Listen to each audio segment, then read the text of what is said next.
on His name, as we shout out His praises, healings are taking place right now in this house. Thank you, Lord. Praise you, Lord. Hallelujah. All glory to Jesus. We praise you. You're the Lord of Lords, the healer. You are a healer, Lord. You are a healer.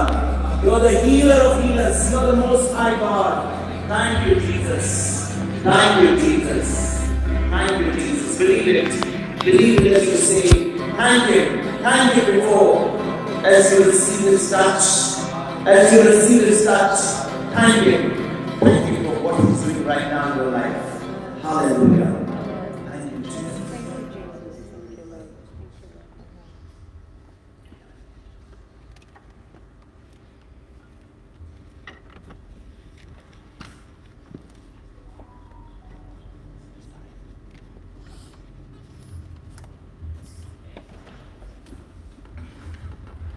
So, brothers and sisters, we are all, this place is not going to be a real indefinitely, so we could continue worshiping the Lord and we could be continuing thanking Him. But now it's time for us to listen to the Word of God, okay? So, are we ready to receive the Word of God now? Yes. Are you excited? Yes. Okay.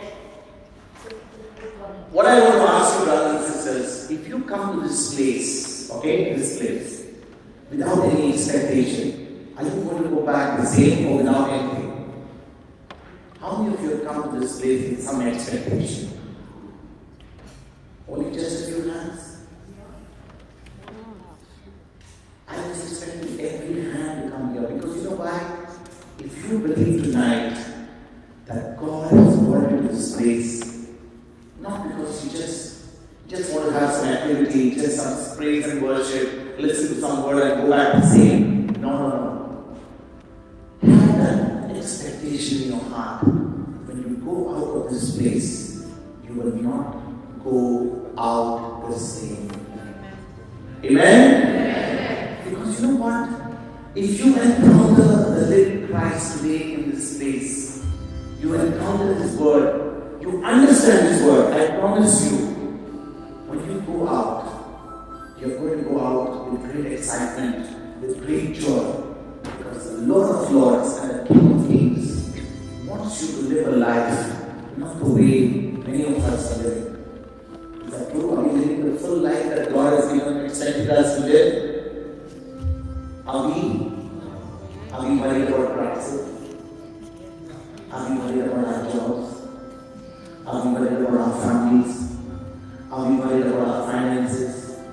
Are we worried about the future? No. None of you. You are special here. No one worries here. Is that true? Is that true? Yes. When you leave your shores of homeland in India and you come to England or wherever you come from, Africa or whatever, you just forget all your worries there and you come to England, right? Is that true? No solution. So if you have come here with your worries, with your problems, with your issues, come here this evening with great expectation, because the Lord of Lords wants to give you a solution. He loves you so much that He doesn't want you to be in that same situation all your life. Amen? Amen. So if you've come this evening, maybe you just came, somebody invited you, maybe somebody just told you there's going to be some prayer meeting here. I want to tell you, brothers and sisters, even if you came for whatever reason, make a decision. I've come here because I've come to the presence of the living God, and I'm expecting Him to do great things in my life. Amen? Amen. So if you come with great expectation, I promise you, you are not going to be disappointed. Provided terms and conditions apply. What are the terms and conditions apply? Can anyone tell me terms and conditions apply? One, you're going to be attentive. When the word is being preached, you're going to get understanding of the word, and that understanding is going to give you the solution to your problem. Is that true? Because if you don't have understanding of the word, we have a preacher here to give you the understanding. So whatever is going to be shared today, I promise you, if you leave this place with any doubt, I encourage you to please raise your hand and say, please explain. I want a solution to my problem. And God is more than willing through His word to give you a solution. Amen? Amen. All right. So what can we sing now? One more, brother. One more. Okay. Okay. Have you heard that song before? Give thanks to the grateful heart. In that song, give thanks to a grateful heart, it says, okay, let's sing it, and I'll come to that. Give thanks with a grateful heart, give thanks to the Holy One, give thanks because it's written, Jesus Christ is Son. Give thanks with a grateful heart. Give thanks to the Holy One. Give thanks because it's given Jesus Christ is Son. Now sing. And now let the weak say I am strong. Let the poor say I am rich. Stop. What did you sing just now? Let the weak say, I am strong. So when you feel weak, what do you say? I am strong. Do you really say that? Yes. When you are sick, do you really say I am healed?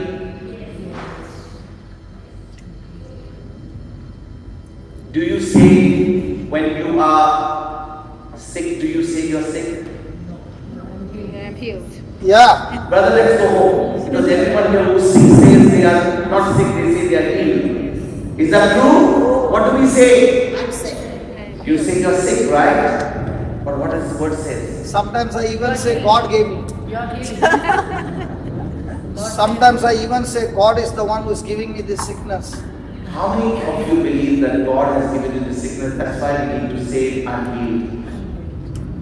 Put your hands up, those who say God has given you the sickness. No one, God has not given us, right?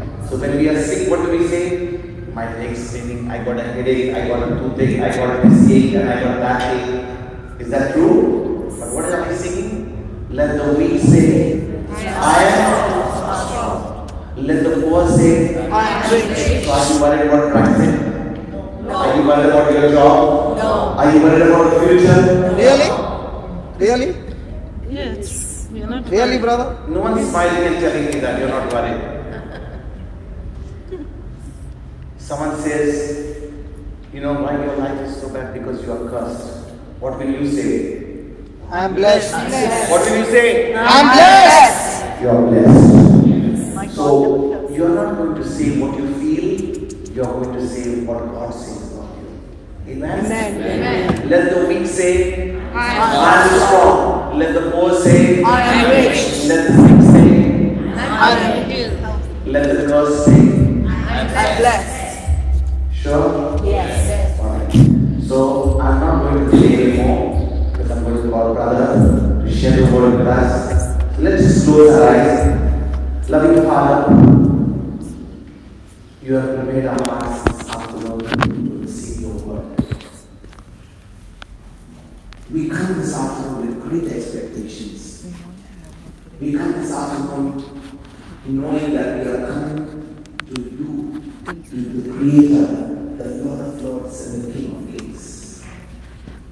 Lord, this afternoon, as your word is preached, as the word is explained, as we get understanding of your word, help us, Lord, help us to open our hearts, open our minds, so that this incredible seed of your word can hit the soil of our hearts.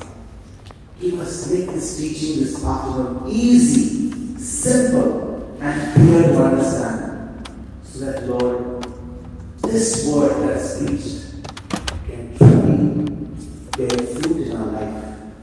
That what we learned here this afternoon, this evening, may not only remain in this place in our hearts, but every single day of our life.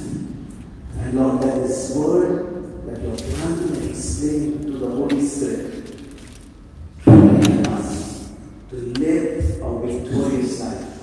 In Jesus' name we pray. Amen. In Jesus' name we pray. Amen. Amen. So, brothers and sisters, I welcome Brother Johnson to share the word with us.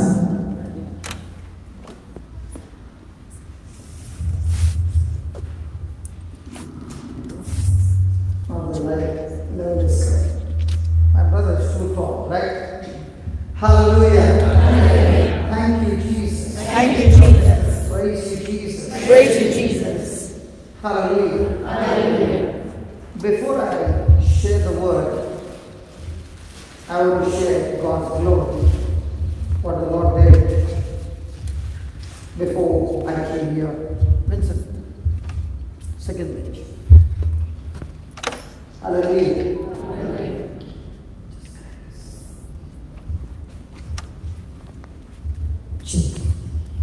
I love to be free. I don't like to be in one place. Can you just increase the volume a little? Hallelujah. Hallelujah. Hallelujah. Thank you, Jesus. Thank you, Jesus. Thank you, Jesus. Thank you, Jesus. Thank you, Jesus. Thank you, Jesus.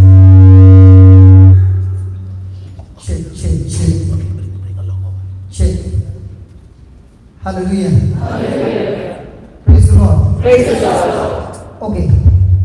I want to share that this afternoon, before we came here, I happened to meet a wonderful child of God. Amen? Amen. And this child of God has been suffering from the age of 6. And the issue is that this person has been experiencing sickness after sickness after sickness all these years. And the belief is that God is the one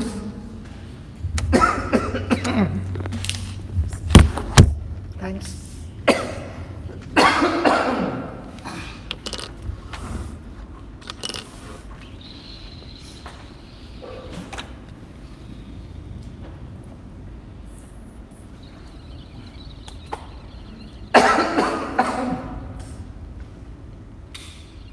Yeah, as long as the main switch is not on, brother, it won't come.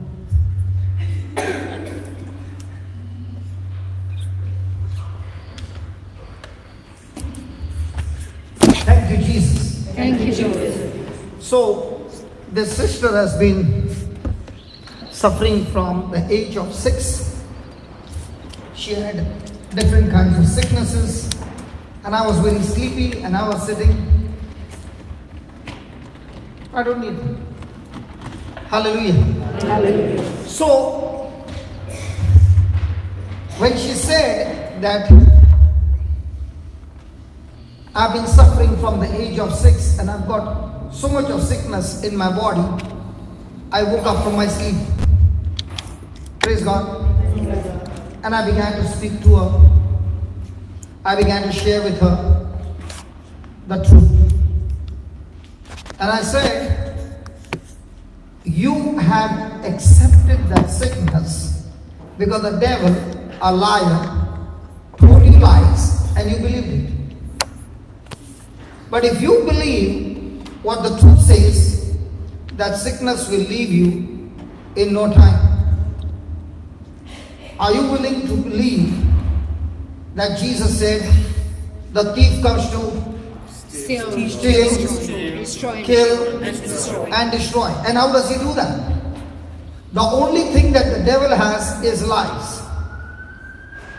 And when a person believes lies, he gives legal document to the devil to afflict you, to destroy you. So I said, are you willing to say a small prayer with me. And she said, Jesus, all this time I thought that it is you who is giving me the suffering and I have to bear it for you. But now I understand that you took my sin, you took my sickness on the cross, and your body was wounded. And because of your wounded body, my body is completely healed. As she began to say that, tears began to flow. She began to experience the love of Jesus. And, hello Anne, can you please come here? Come on. Please welcome Anne. I met her just an hour back.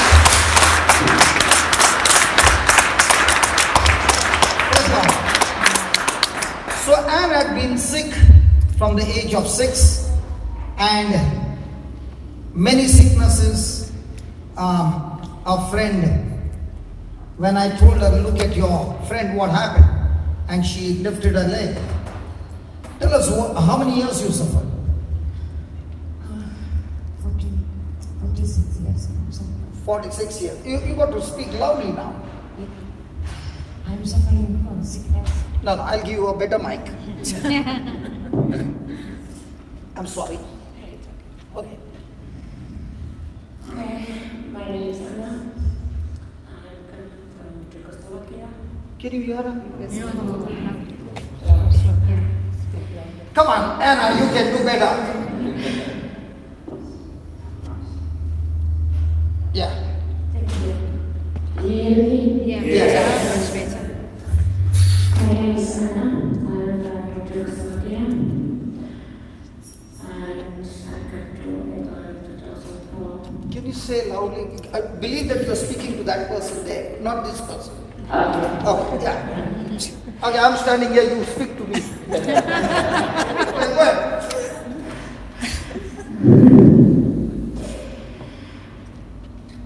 My problem is I was 6 years old girl and had sickness after sickness until to now. My age 6, I was very serious illness, almost dying. And it was surrounding the operation. I lost no children. And last illness, I had to finally breast cancer. Last 6 years, I'm suffering from osteoporosis. On my bones, it's very painful. I couldn't sleep. I couldn't sit, long time or lay down.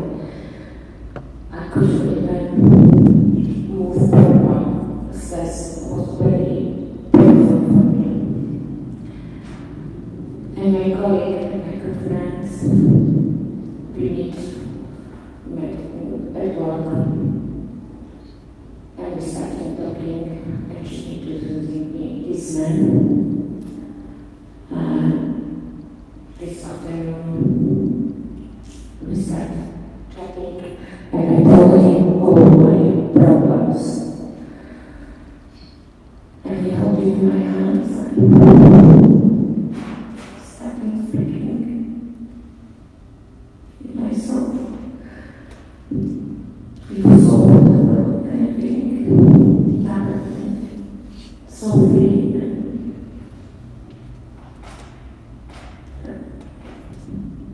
You can't explain. It is a different experience. Yes, completely different. You could not understand what's happening to you. And when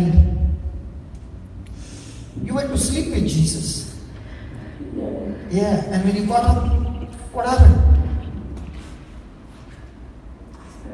Honestly, I see from my head, just like purple lights. It was so beautiful. And I don't want to be like that.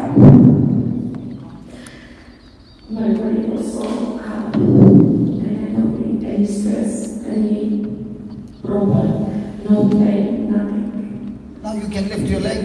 I can lift my leg. I can do.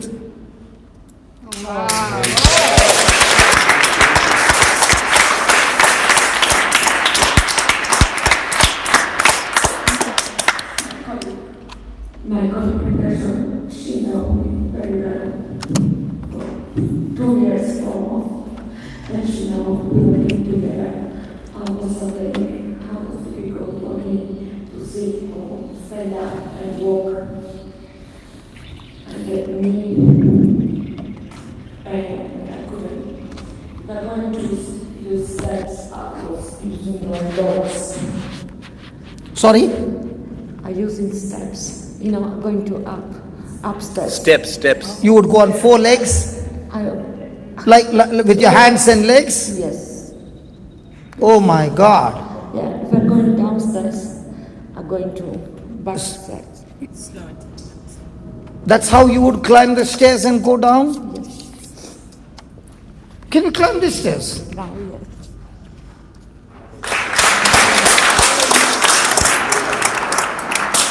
Not only that, she can kneel down. Hallelujah. Isn't that wonderful? It's wonderful. Praise God. Now, this evening, we are going to study a beautiful topic called grace. Now, why did she suffer for 46 years? Is we'll find it in the Bible. And once you understand, and I told her, she comes from which country? I told her, we did not bump into each other just for nothing. When we bump into each other, it is because God is going to make you another St. Paul for your country and send you there.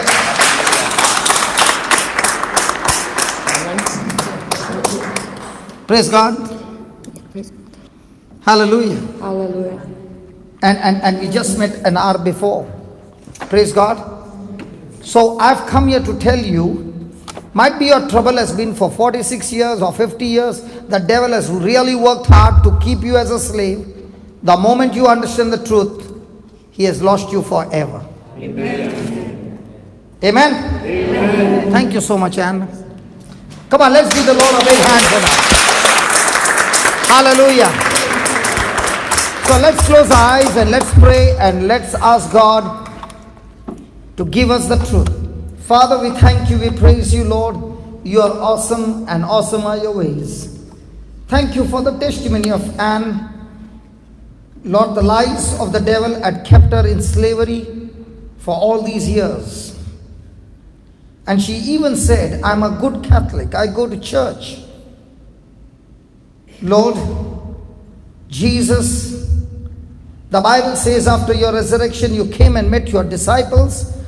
You opened their minds and interpreted the scriptures to them. This afternoon we ask you, Lord, open our minds and interpret the scriptures to us so that we understand the truth and the truth will set us free. Amen. The truth will make us walk in your ways victorious, and not only victorious, we are more than conquerors. We are the ones who overcome the world. We are the ones whom you came to give life in abundance. Amen. Lord, we have not come for a blessing, but we have come to receive you in our life, every area of our life. We have come here, O Lord, so that we have an intimate, personal relationship with you. And the truth is what will help us to have that relationship. Because Jesus, you said, true worshippers will worship God in spirit, not in soul, not in emotions, not in feelings, in spirit and in truth. So give us the truth, O Lord, so that we can worship you, we can submit to you, and we can walk with you all the days of our life. We thank you, we praise you for the amazing signs, wonders and miracles that you're going to perform in our midst. And all this is your glory, Lord, in Jesus' name. Amen.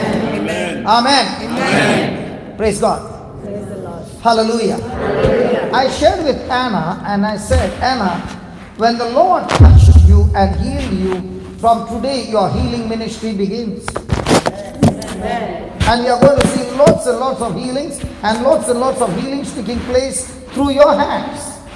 Because it is the birthright of everyone who believes in Jesus to heal the sick, cast out demons, and set the captives free.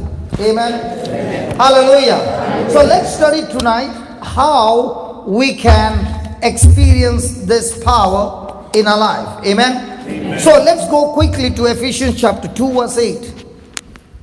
No Bible?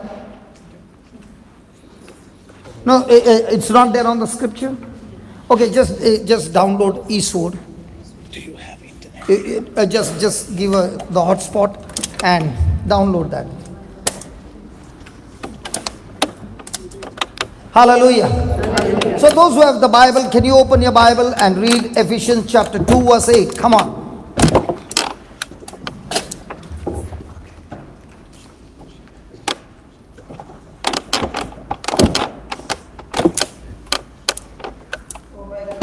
For by grace you have been saved through faith, and this is not your own doing. It is the gift of God. It is the gift of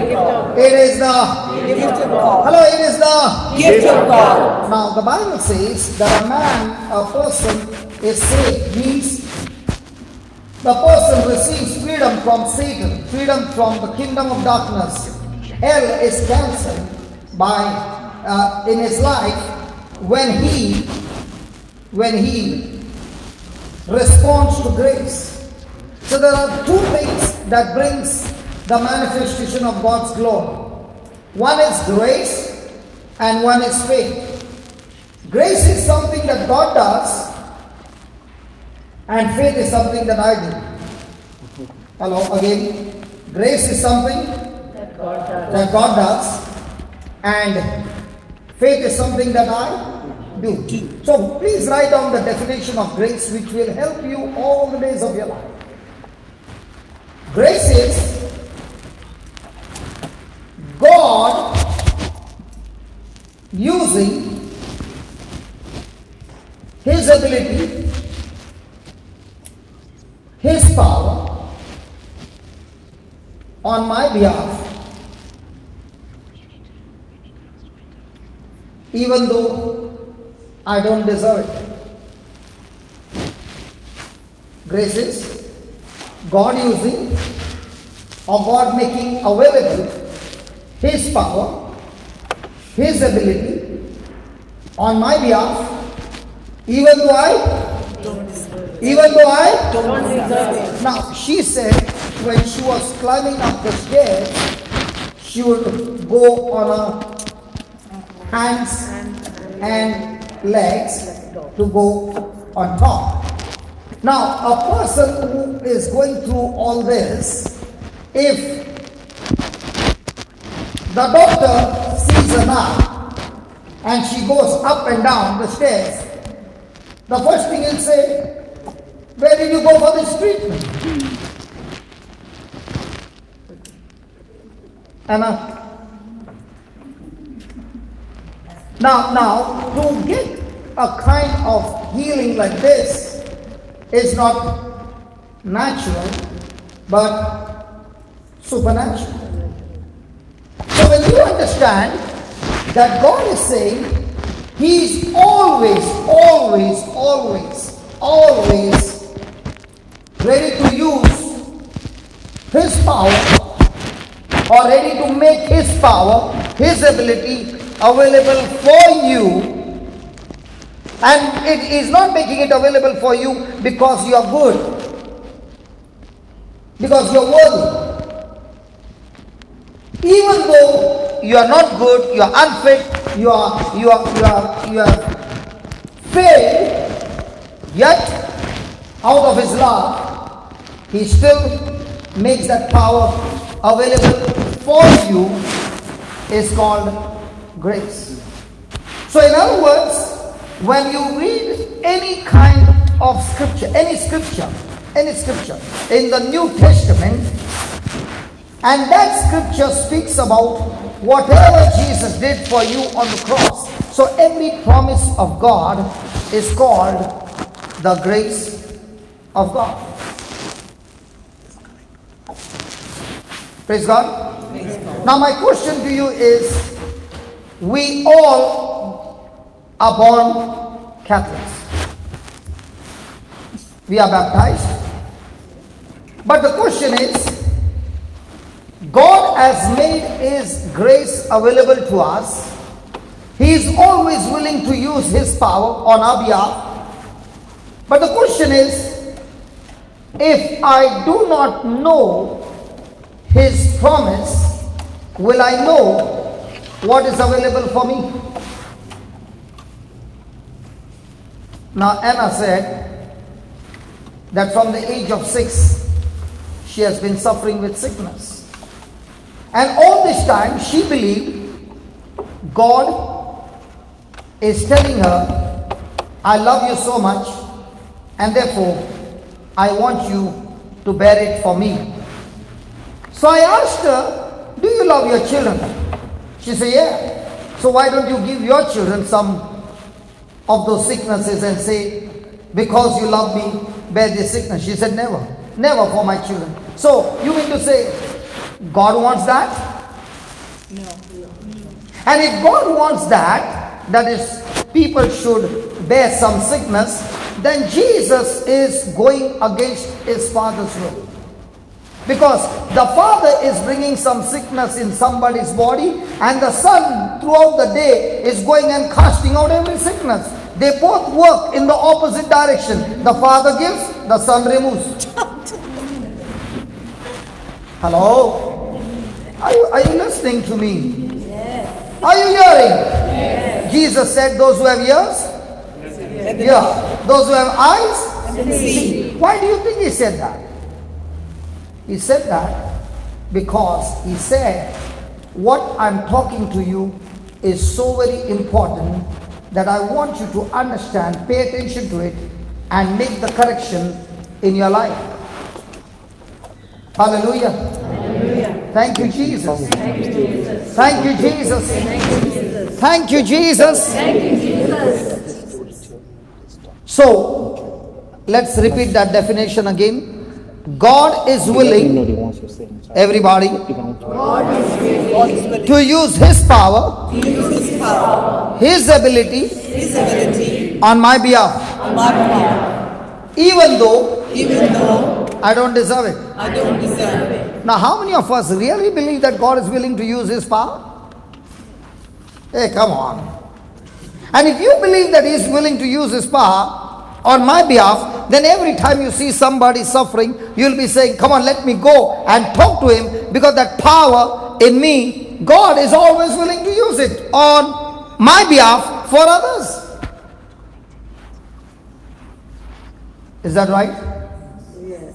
Hello, is that right? Yes. So we learned that whatever Jesus did on the cross, He did it for Himself, or did He do it for us? For us. Did He say it is finished? Yes. Hello, did He say on the cross it is finished? Yes. So what did He mean by that? He meant by that, my mission So, for people's salvation has been accomplished from my side. It is over. It has been accomplished. It is finished. So don't ever come and talk to me to do it again.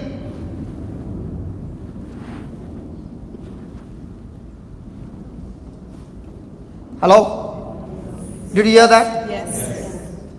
Now, the Bible says, by grace, you have been saved by Faith. or through Faith. faith. So grace is something that God has done, and what He has done, I cannot see. How many of you have seen Jesus in flesh and blood? Nobody. So how do you believe He was there? Faith. So that means whatever Jesus has accomplished on the cross, I cannot see it, I cannot feel it, and I have no physical evidence of it. The only evidence I have is the written word of God. And this written word of God, when it is proclaimed, the person on the other side is saying, all my life I've lived believing in what I see. And because it's written in the word of God, this time I choose to believe even though I can't see. And that's why it is called as your faith. Now, example, you are looking at me very attentively and I love it. Do you believe by faith there's a person sitting next to you? Can you see him? She's not even looking at him. She's saying, brother, I've fixed my attention on you. I'm not getting distracted. Who is sitting next to you? I'm asking you a question. Do you believe by faith that brother is sitting next to you? Yes or no? Yes. Yes. She said yes. Does she need faith to believe or she can see? She can see. She's saying by faith, but she's not turning her face. Exactly. Exactly. She's saying, I don't need to see him. My faith says he's there. No. You did not understand. The things that I see with my senses, I do not need faith. Faith, I need to believe in things not seen. So the challenge is that every day in my life, I have two kinds of belief. One belief that I see with my eyes. Second belief that I can't see with my eyes. Now somebody will say, how can you believe when you can't see? I want to ask the woman, all the women, can you hear me? Hello, all the women, can you hear me? Yes. How can you put that lipstick even though you can't see your lips?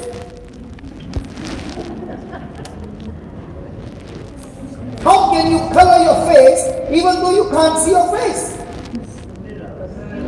Somebody said it, mirror.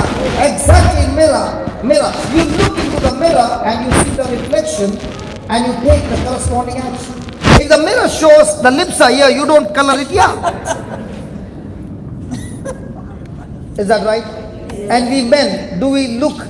These two men looked into the mirror this morning because they have both come with clean shave. Now, did you shave without looking into the mirror?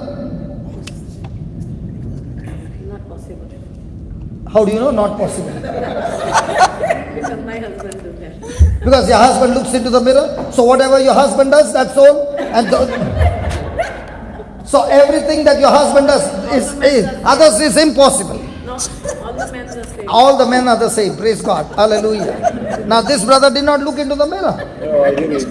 Because he did not shave. No, I didn't. Hallelujah. Now.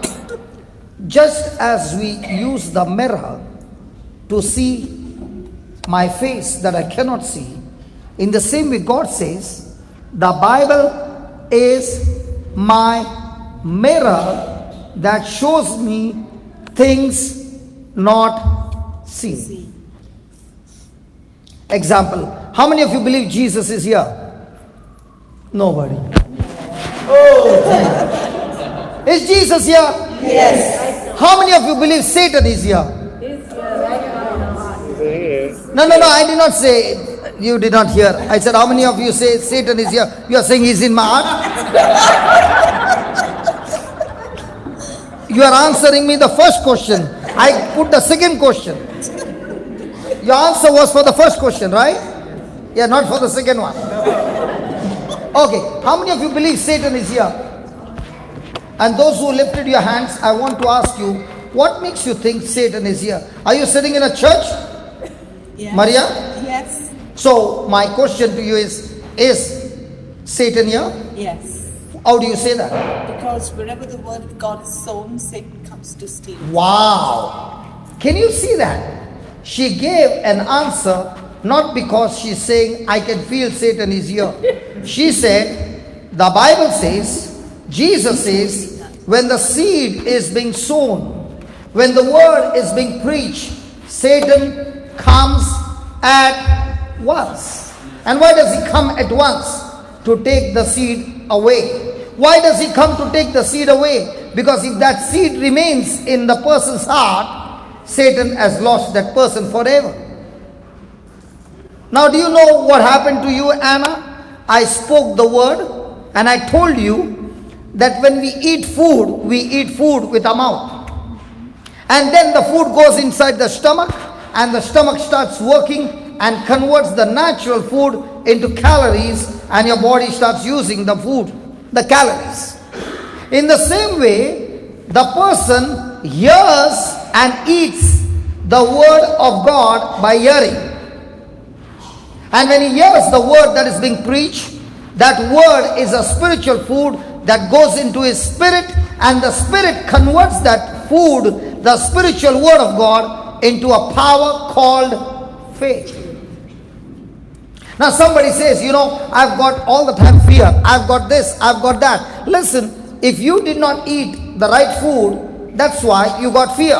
But if you can change your food and start eating the word of God with your ears and eat it day and night, the spirit in you will convert that word of God into faith. And let me tell you, God does not move your mountain, but it is your faith that moves your mountain. So there are many mountains in your life, and you have been going to God and saying to God, God, please move this mountain. I cannot bear it anymore. And he's saying, listen, child, I'm not the one to move. You are the one to move. Your faith is supposed to move. But to get that faith, I want you to eat my word day and night. And you eat my word day and night by hearing. So the person who is in fear, you must ask a question to yourself. Why am I so much in fear? What am I hearing every day? Is it the word of God? Or is it the news channel? And whatever I'm hearing, those words have power. They can build your faith or they can build your fear. The word is a seed. It is the root. And that root, when planted in your heart, in your spirit, your heart is made of a special soil, that whatever seed is planted, the soil does not discriminate between the seed. Whatever seed is planted in your heart, the soil will make it sprout. And that's why Jesus said, it is very important for us to see what is being planted in my heart. Satan knows that if this seed remains too long in this person's heart, this seed is able to bring supernatural result. And therefore, Satan is at work at once. When the word is being preached, he doesn't want you to understand the word.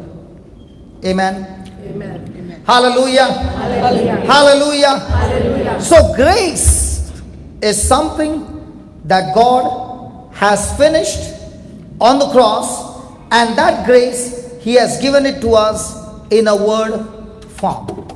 Praise God. Now, if anybody wants to see supernatural manifestation, any miracle, anything that is not natural, there are two things that is required. First is grace, and when you have the grace, you respond to that grace with your faith. Now, how will a person get the grace of God? Do you know why I'm asking you questions? Because those are the questions we got to answer every day. Lord, you said if I have grace, and grace is you are always willing to use your power on my behalf, not because I'm worthy, but even though I'm not worthy, you are still going to use that power for me. So Lord, I want that grace. How will I get that grace? Because if I get that grace, all I have to do is respond to that grace. Amen? Amen. Amen. So how will I get this grace? Is the Bible ready? Not yet?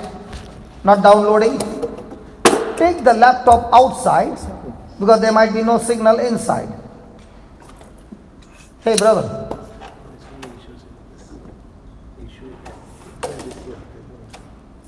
Internet is there. Internet is there, but the strength is there.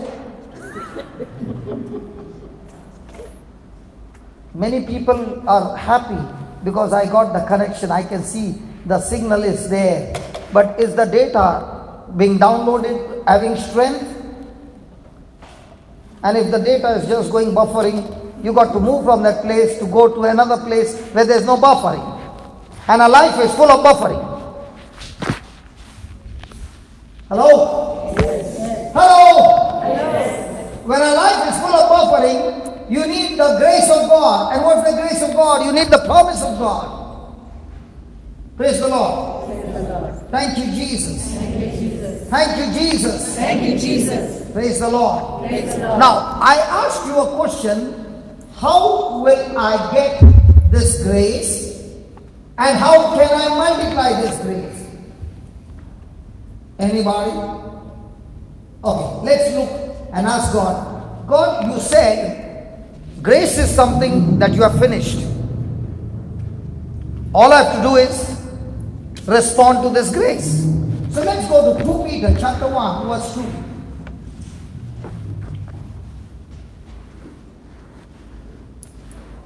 Sweetheart. No.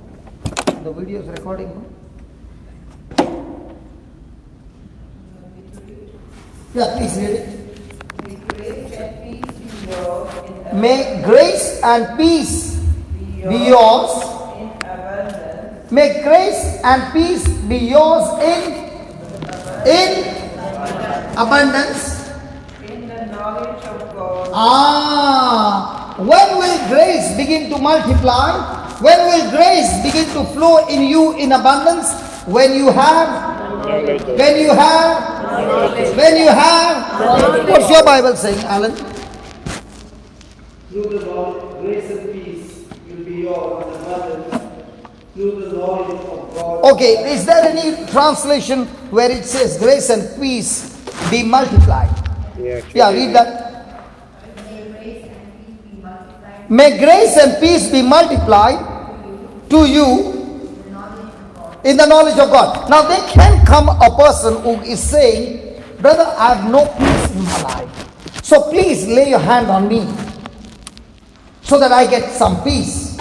The Bible doesn't say when you lay hands on the sick or a person who is depressed, he'll get peace. The Bible says grace and peace will multiply when you have the knowledge of God. Till today, I've never met a person who comes to me and says, brother, lay your hands on me that I don't need to eat food, my stomach gets full. Hello? I'm waiting for a day that somebody will come and say, brother, lay your hands on me that my stomach is always full. Does your stomach become full without eating? No. In the same way, can grace and peace multiply without you eating the word of God? No. So what's the preacher's job? The preacher's job is to make that knowledge known to you in a practical way, so that once you understand it, now you know the grace of God. Hello? Grace and peace be multiplied unto you through the knowledge of God, then And of Jesus our Lord. and of Jesus our Lord. Then next line, next verse, yeah. Okay, let me read it.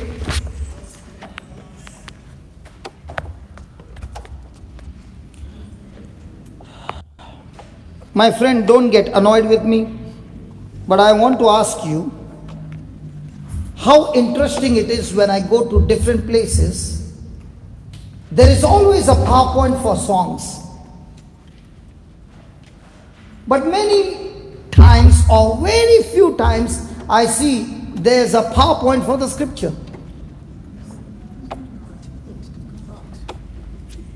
Hello? And grace and peace is multiplied through the scriptures. But we are more interested in singing songs. And I searched the Bible and I saw One day Jesus said to Peter, have you brought your drum set? He said, no Lord, I forgot. Go home and bring it. Then he asked John, where is your guitar? He said, Lord, the strings broke. Go and replace the strings and come, otherwise I can't preach. Hey, come on. The Bible doesn't say that. The Bible says they went and preached. They did not go singing. They went and preached. They did not go and lay hands on people. They went and preached. Why preach?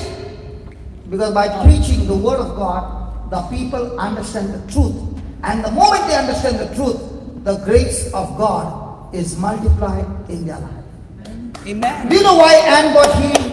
Anne did not get healed because I laid hands on her. No. Anne got healed because the lie that was growing from the age of 6 till 46 years now, she understood the truth. It is the preaching of the gospel that brings healing. It is the preaching of the gospel that brings deliverance. It is the preaching of the gospel that brings the kingdom of God. And that's why our focus should be more on the scriptures. Hallelujah. Hallelujah. If the definition is right, that God is willing to use His power, His ability on my behalf, and that is called as grace, right? Hello, is it right? Yes. So all I need to do is get the knowledge of God. So if I have the promise of God, do I have the knowledge of God? So do I have now the grace of God? And if I have the grace of God, can I open the tap of the grace using my faith? Yes. Now when you go to the washroom, do you see the tank or do you see the tap? Let's say I came from a country or a village where there is no water, and my wife has to go about 3 miles to get water. And I came to your house and I saw your tap, and from the tap every time water came out. After staying with you for 1 week, you said, hey brother, tell me what do you want? I'll say, give me 3 taps. So you pick it up for me, and I go home and I tell my wife, darling, from now on you don't have to walk those 3 miles, we get water at home. And she's surprised. What did you do? I say, I brought tap. And then I drilled 3 holes, one in the living room, one in the kitchen, one in the bathroom, and I put those taps. And then I say, come on, let's pray. Praise the Lord. And after prayer, I open the tap. Is the water coming? No.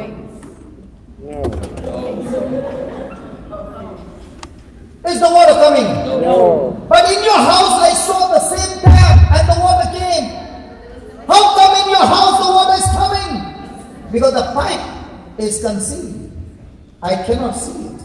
In the same way, the grace of God is the power of God stored in the word of God, and that word, when it is planted in your heart and you believe it, now the source is that word. That source is that power of God, which He is willing to use all the time on your behalf. So if I want the power of God to move into action, do I look towards heaven or do I look at the scriptures? Scripture. So where's my pipeline? Scripture. Hey, where's my pipeline? Scripture. Hey, where's my pipeline? Scripture. The scripture, the promise of God. And that's why He says, grace is multiplied. Grace is multiplied. How it is multiplied? By the knowledge of God. Is that clear? Hello, is that clear? So a person who comes to church for the last 46 years, Anna, you went to church, you are a good Catholic, and you said my country is 90, how many percent Catholic? 99% Catholic, and still she suffered with sickness for 46 years. Then a Catholic came from India, and then I told her, this Catholic for 33 years lived in a club, lived on the streets with gang fights and all those things. And at the age of 33, he encountered Jesus. And that Jesus gave him the grace. In spite of living such a bad life, my brother is coming with joy. Did you get it, brother? Yes, brother. Amen. You Amen. see? Hallelujah. Hallelujah. So if it's buffering, change the place. Hello? If it's buffering, change the place and go somewhere where there is a download. Do you know what's happening now? You are getting the download of the scriptures called grace. Amen. Hello. I tell you, you can go for a meeting where there is for 1 year only singing. Okay?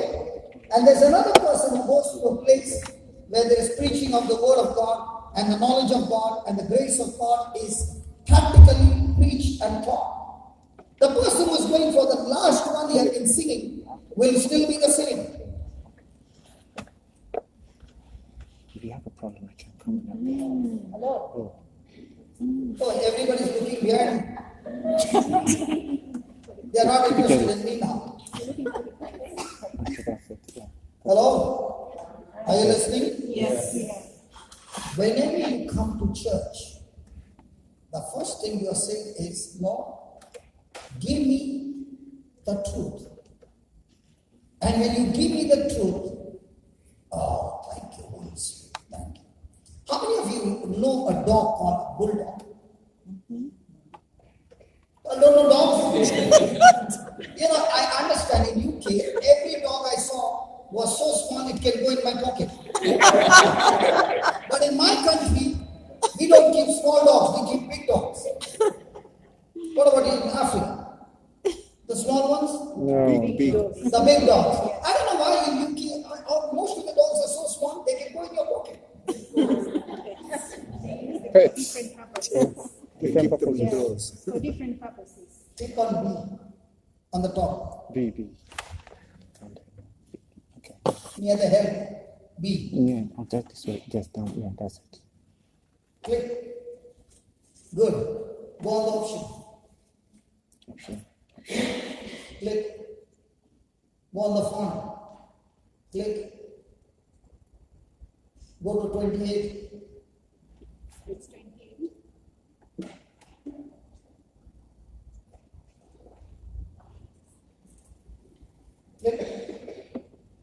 Click. Oh, the computer is very slow.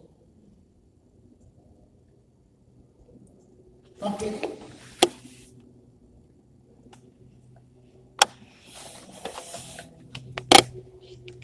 Brother.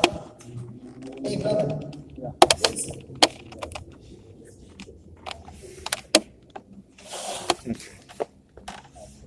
Okay. Now go to Peter. Go to the book, commentary down, book. Bible commentary, that book. Yeah. Click. Put P. Put P. There. You got it?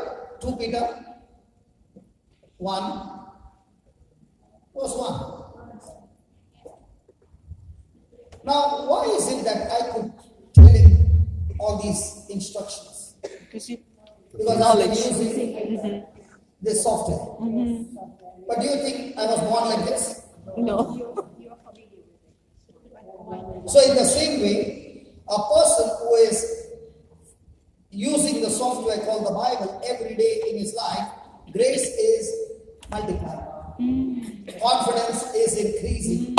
And that's why he sees results all the time. Hallelujah. Hallelujah. So, give me verse number 3. Scroll down. Just scroll.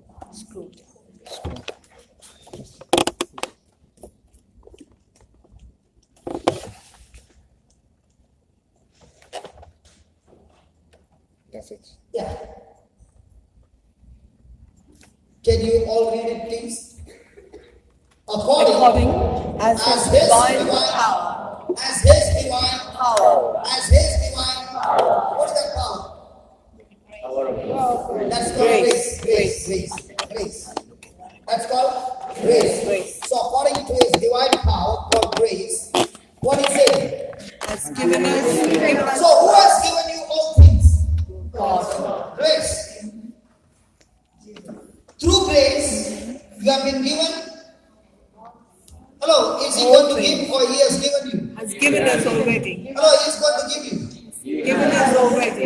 Given you what? All All things things that pertain that pertains to unto life and life godliness and and godliness. godliness. Pause. How many times do you go to God and you say, God, please give me? Every time. So are you telling God you are a liar? Hello? According to grace, is he going to give or has he given you? Given already. But right from childhood, what have we thought? My name is Jimmy. Do you know what the scripture says? The scripture says, any person seated here is saying, Lord, I made a decision that I will live for you, for your kingdom. So God says to him, listen, for the assignment and the purpose for which I planted you on this planet Earth, every resources that you need to finish the job, I have already deposited those resources in your spiritual account.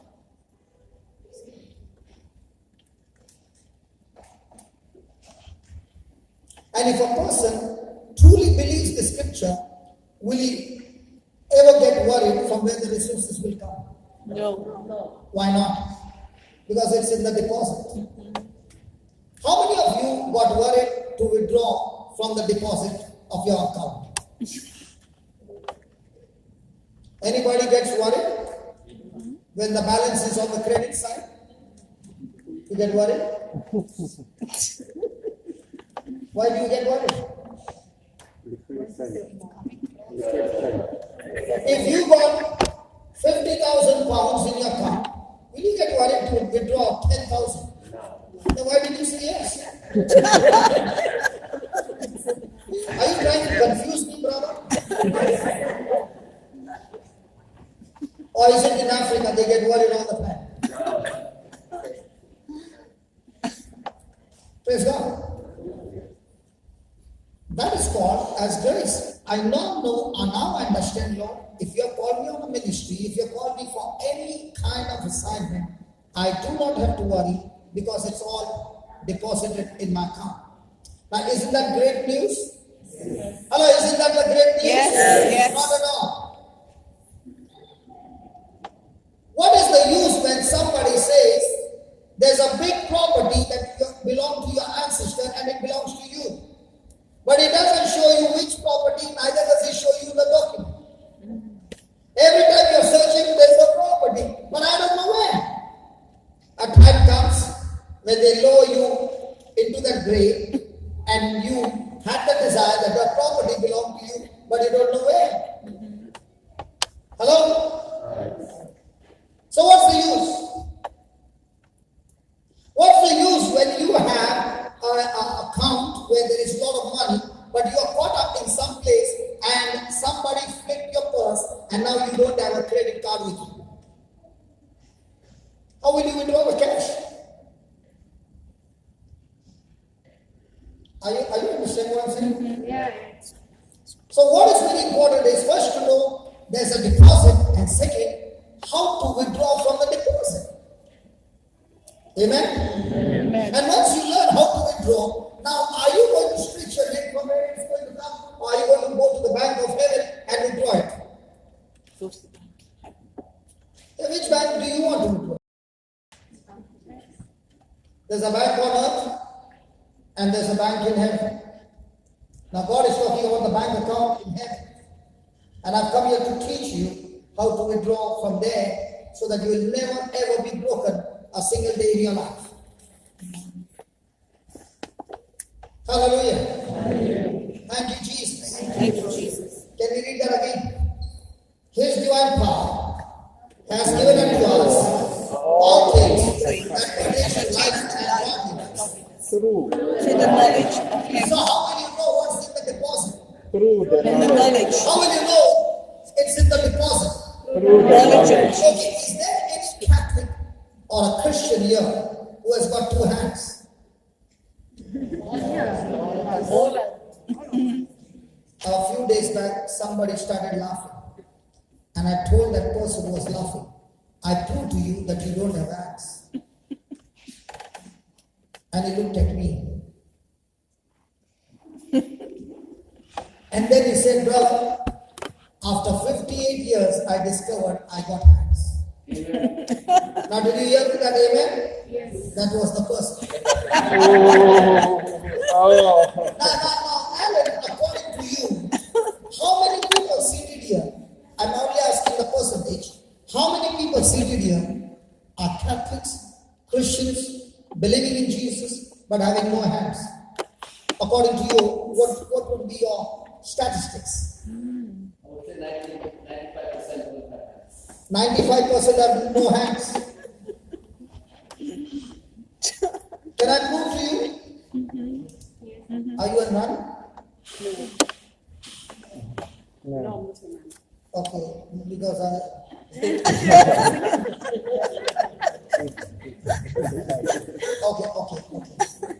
Okay. Now, can I prove to you don't have hands? You have hands? Okay, let me prove it to you. Yeah, go ahead. Okay. Give me Mark 16 and verse number 16. The book. The book. B. Where's your cursor?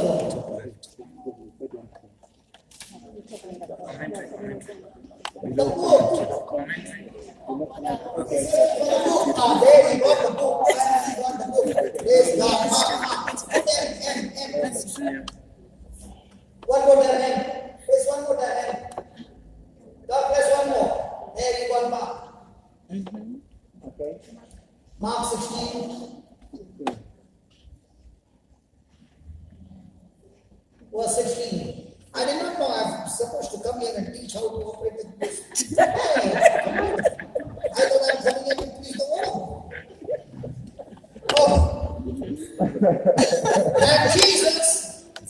And Jesus said unto them, go you into all the world and preach the gospel to every creature. He that believeth and is baptized shall be Saved. He that believeth not shall be damned. Word. And these signs shall follow them that go to church every day. No. These signs will follow them, those who are Catholics. No. These signs will follow them, those who pray every day. No. These signs will follow them that Believe. that study the word of God every day. No. Now, what is believe? Faith. Yeah, what is believe? Taking Okay, corresponding I'll give you an action. answer.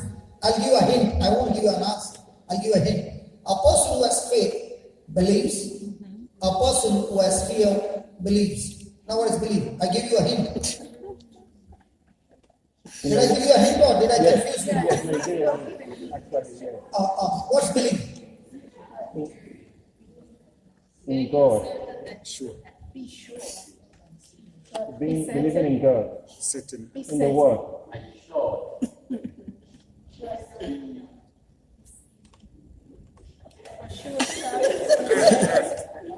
Be convinced. 100%.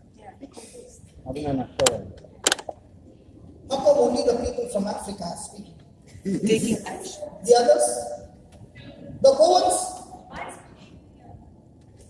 What is believe? Yeah, tell me what's believe?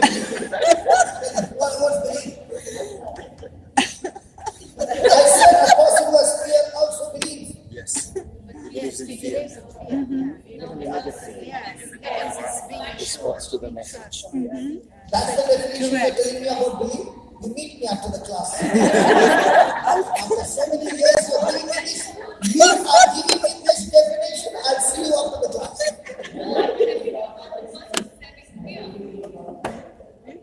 Huh? I will meet you after the class. I think the next time I should come and take a written test from everybody. Because listen, if you don't understand this definition, you will never understand whether you're believing or not. Okay, let's have an example of belief. Okay, supposing you had 10 pounds and you spent 7 pounds on a poor man because of compassion, charity. How many pounds do you have? 3. You are more than 3. No, you have more than You 10. have you spent 7. How much do you have? Even more than 10. 7,000. 17 10,000. 700. 700. Okay, yes. 7 Yes. Around that time. Yes. Everything is yes. Your oral exams are fantastic. Now I have to go and pass the Bible speech. Every Sunday, what's the collection? He'll faint. Because he'll say, these people are giving all oral exams the right answers, but when it comes to practical, the hand is not going in the pocket. So what is belief? Belief is my action corresponds to the message. In school, I learned the answer is 3. In the Bible, I learned that Jesus said, when you give, it shall be given to you, good measure, pressed down, shaken together, running over, shall men, not women.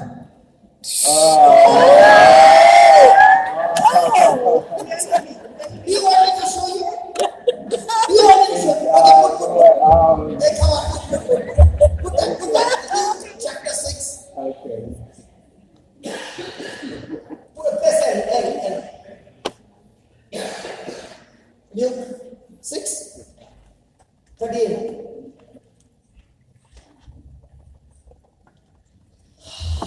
All the women are looking. Is it really there? Is it really there?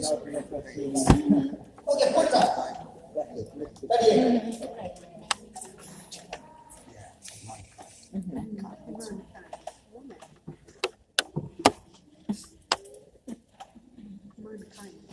I'm not reading, you reading. Yes. No, it's there, Be but careful, your wife is sitting here.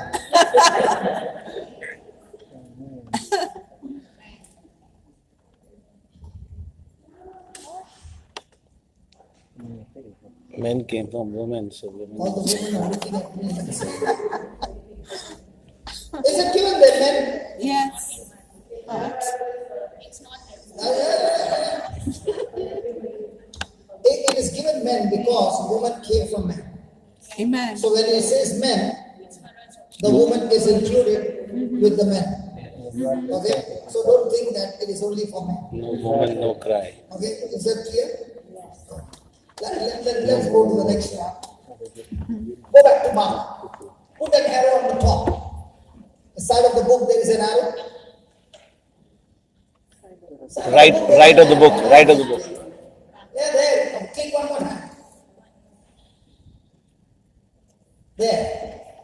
Now put that scripture. Those who believe.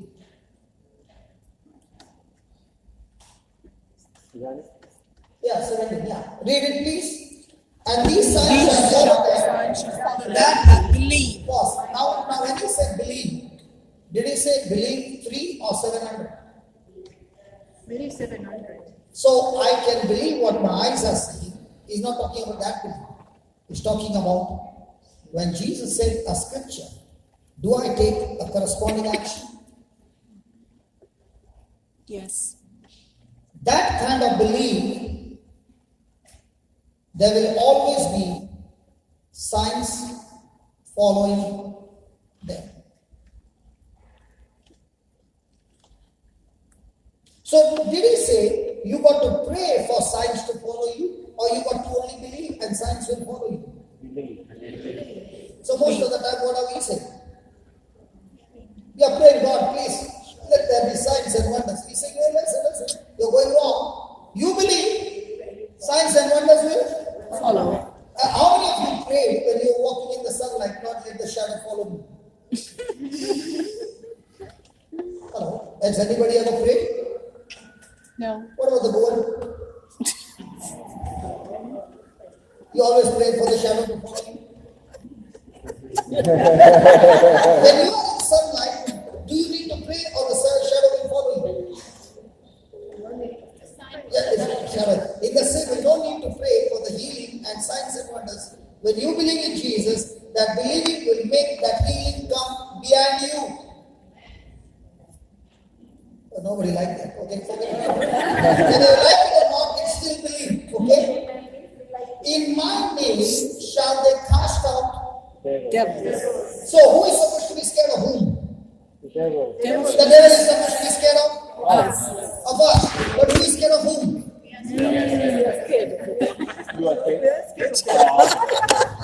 Okay, then they shall speak with new tongues. Then,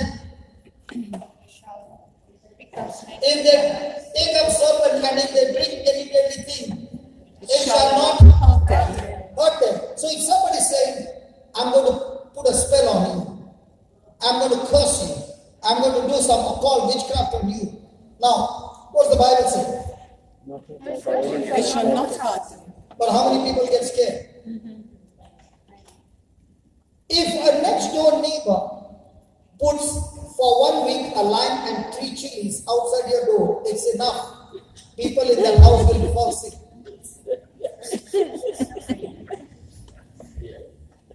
Because every morning when the person sees 3 chilies and lime, that person's mind is now thinking, somebody has done something on me. दाल में कुछ नहीं पूरा खा Hallelujah. Now, will that believing open door for the devil to strike you? Yes. Because when your belief is a lie, Satan has legal right to afflict you. When a person is believing the truth, he will see that lie and start stamping it and say, whoever has done it, Lord, I forgive him, because if I don't forgive what I just done, that spirit will go and finish him. Are you following? Yes. If I have a mirror and there's a light, a sunlight, and I put that mirror, does that light reflect from the mirror on the other side? Yes. It is the same. When somebody is dying apart and you are in faith, that same spirit will go back and destroy the person who has done it. The only way that spirit can be stopped is by your love and forgiveness. So who is in danger zone? Me or the person who is doing it? The person is doing it. But if I believe in that power is stronger, then that power will surely kill me. Because for Satan to work, he requires lie. Wherever there is fear, there is because there is a lie. Wherever there is faith, it's because there is truth. So when you believe the truth, you have faith. When you believe the lie, you have fear. Where there is fear, Satan will operate.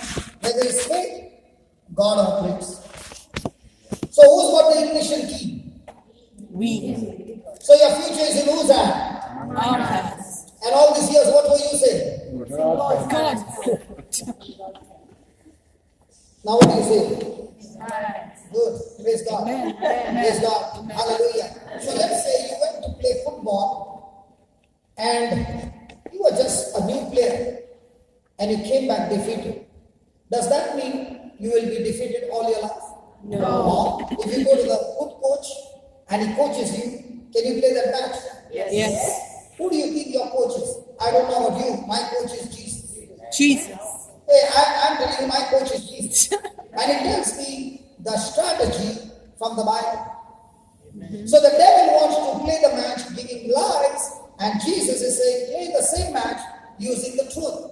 So when you believe the truth, you can defeat Satan in every match of your life. Amen. If you believe his lies, then he will torture you every day of your life. Then they shall lay hands on the sick and they will surely die.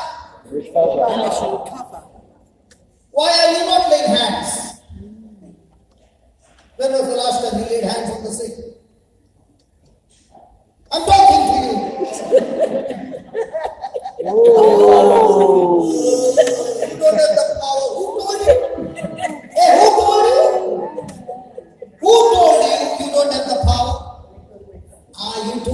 And who told yourself? The Bible says, when you believe in Jesus, these signs shall follow you.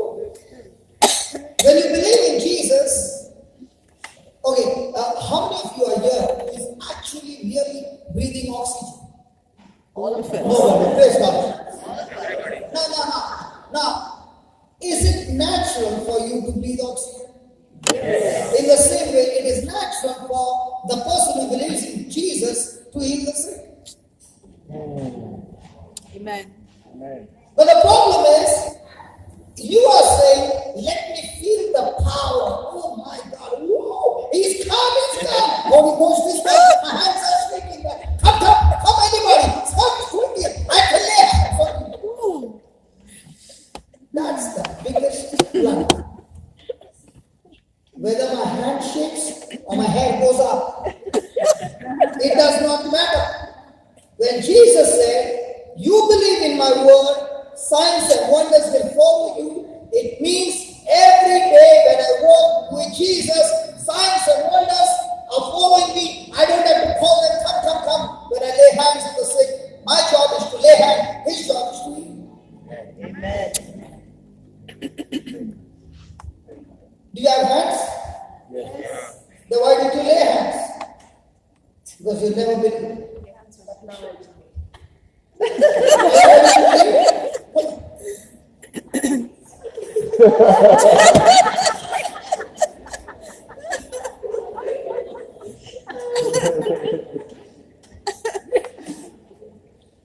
I want somebody who has got extreme problem in the bones. Somebody who has got extreme problem in the bones. Might be the back, might be the neck, might be the legs. Why were you looking that side, this side, that side, my head? Okay, come. What problem you got in your neck? I'm taking the medicine and it was paining, my neck was paining and it was very How many years? 7 years. Who's your daughter? Okay. Now.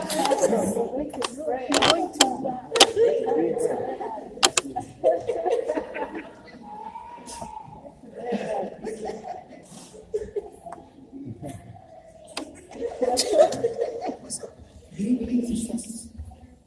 Don't you want to know the truth? No. What I'm trying to say is, she's going to say about her problem. The mama is going to tell about her problem. Are you a mama? Don't you have children? 3. How would you feel when your child is sick like this?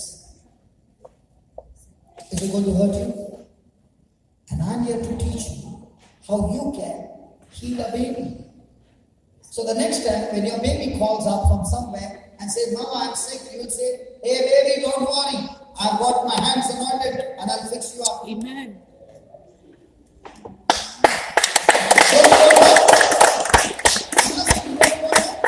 Or you want to sit there and pray, nothing's happening. How many years have been wasted like that? Are we going to waste our years in this way? No. Or are we going to learn and take what's ours? Take what's ours. Hey, I'm asking you. Learn and take what's up. And I'm not laying hands. The reason is, when I lay hands, you say, hey, God has chosen him, God has anointed him. I want to make her lay hands, and I'm going to teach her through the scripture, and the next moment she's free. How do you think this mama will feel who has seen her daughter suffering for the last 6 years? Is that right? 7 years. What is she suffering from? She's got a spinal leg for 4 years. Okay. And she had one leg.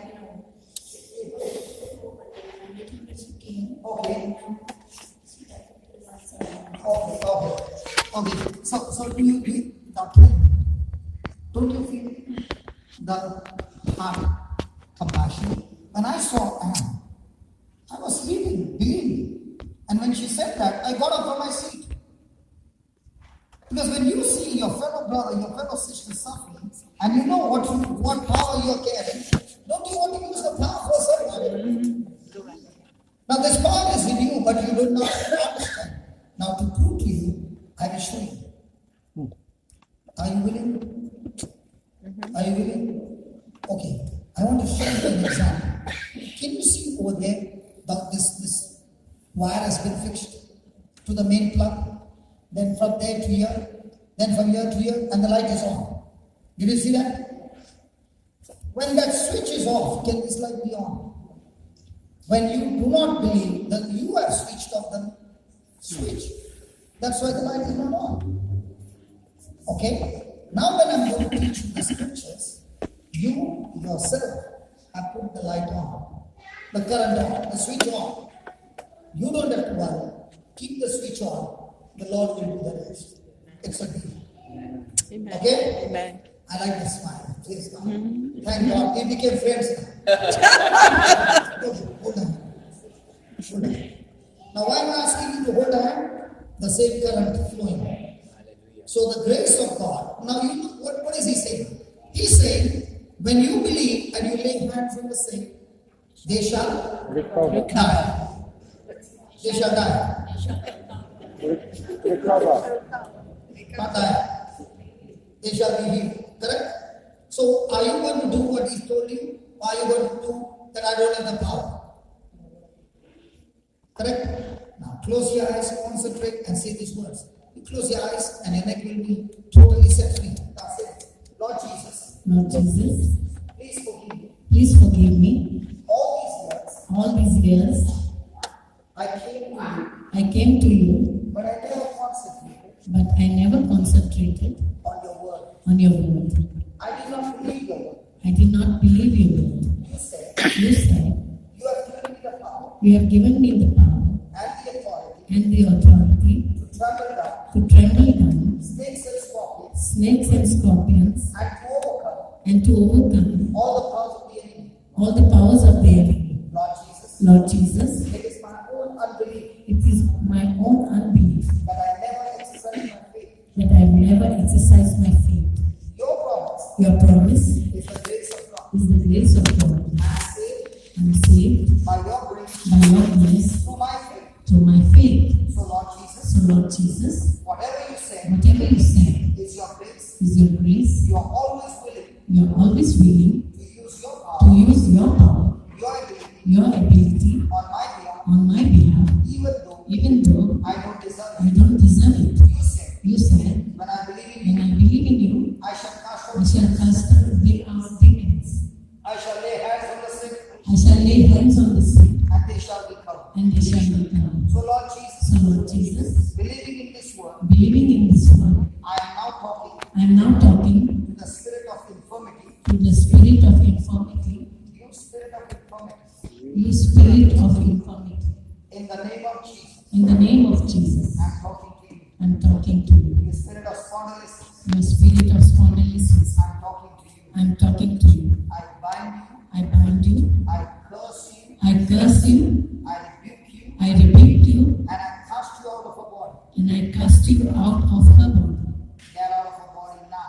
Get out of her body now. In the name of Jesus. In the name of Jesus. O Spirit of God, O Spirit of God, I thank you I thank you for answering my prayer. for answering my prayer. Now, Now, I speak to the mountains. I speak to the mountains. In the same way, In the same way, I speak to our bones. I speak to her bones. In the name of Jesus. In the name of Jesus, All the bones all the bones get aligned now.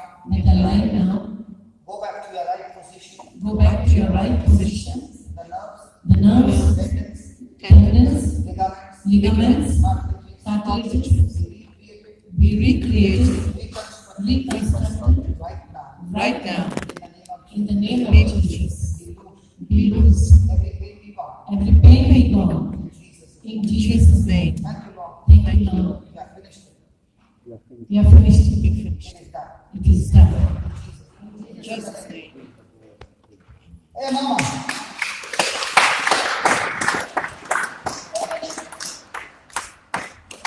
You said she can't turn her neck? Sorry. What do you mean now you can? You can't see? Turn her neck.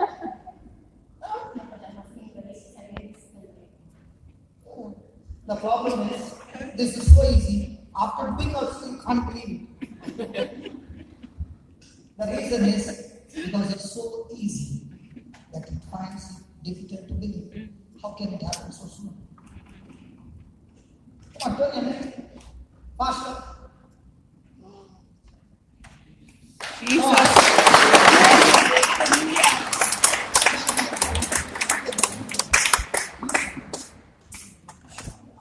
Tell me, how do you feel when you did that? I'll tell you what you know. That you not understand. You know why? On the very inside, Jesus, you love me so much that when I opened my mouth, you, the Creator, responded to me. Did you ever think this man could heal that sister of 7 years sickness? How many people crossed your life and you said, I'll keep you in prayer? I did not attack the sickness. My question to you is, the prayer that we said just now, you listen up. Did we ask God to heal her? Or did we just say the scripture? Just said the scriptures. Did he say when you believe these signs will follow you? Hello? Yes. If I'm standing in the light, is there a shadow behind me? In the same way, when the person is believing the scripture, there has to be signs and wonders every day in his life. Do you want to do water? The challenge is, do I believe? She's still going and telling her, Mama, it's still moving. I can understand after 7 years what it means to get your healing. Hallelujah. Thank you, Jesus. Thank you, Jesus. Is that good? Yes. Now, question.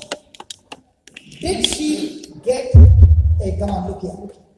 Did she get that grace by a feeling or by looking into the Word? By looking into the Word. Now, did he say, only the goers when they lay hands on the sick, those who believe in me, and their goers when they lay hands on me, they shall get recovered? No. Only Is it for everybody? Yes. Do you all have hands? Yes. Then why didn't you lay hands? Because you never knew. Now what did we do? We took that promise, and that promise is loaded with what? Grace of God. Now my question to you is, somebody comes and says, hey, you know, I got healing gift. What will you say? I have it. What will you say? Correct. Hey, what will you say? I can. We all who believe in Jesus and are baptized, we all have both right to cast out demons and heal the sick. Amen. Come on, let's give the Lord a big hand.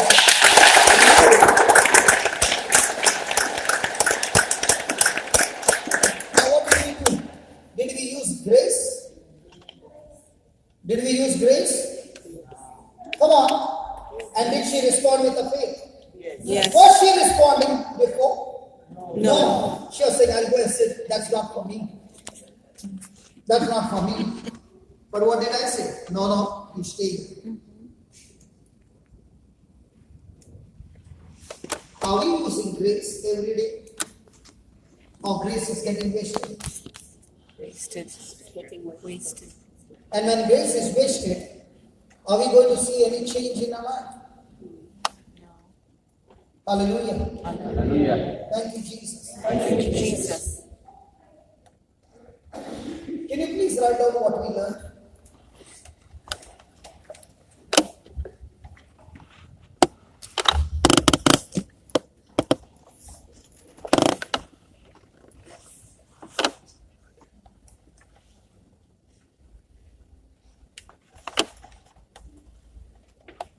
Grace is God's enabling power. Grace is God's enabling power that gives us the ability.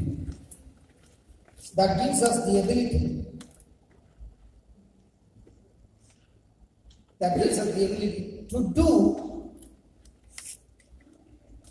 do what we could never do to do what we could never do on our own.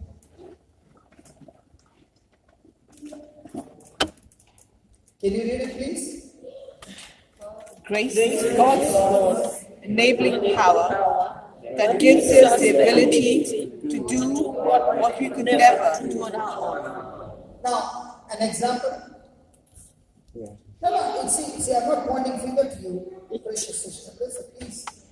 I'm trying to show you that not only you, we are all in the same field. Are you following? Yes. Now, has God given the promise to everybody? Yes. But what are we saying? That's not for me. I'm not the chosen one. I'm not the selected one. I'm not the anointed one. I'm not this. I'm not that. That's the biggest lie. The moment you say, Lord, your grace, by your grace, you have empowered me. I can never do the things on my own. If she goes to the doctor and she tells the doctor, look here. And the doctor says, okay, what treatment did you go? Did you do some physiotherapy? She says, no, a Goan lady touched me.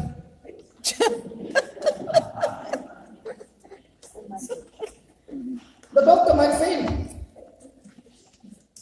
Now, with a natural ability, can you repair the bones? No. But with the grace of God, can you do those things which you could never do before? Yes. So to do impossible things, what do you need? Grace. Grace of God. And where is the grace of God? In the knowledge of God. And where do you get the knowledge of God? In the truth. And that is the word of God. Is that clear? Yes. Oh, is that clear? Yes. Praise God. Hallelujah. Right down. However, did you write that this grace has been made? Okay, write down. This grace has been made available. This grace has been made available to everyone. To everyone. In bracket, the Goan lady. No, just making me say the going lady. Do you know why? After 1 week you will forget. Yes. But you will remember the Goan lady. Yes. Praise God. However, not everyone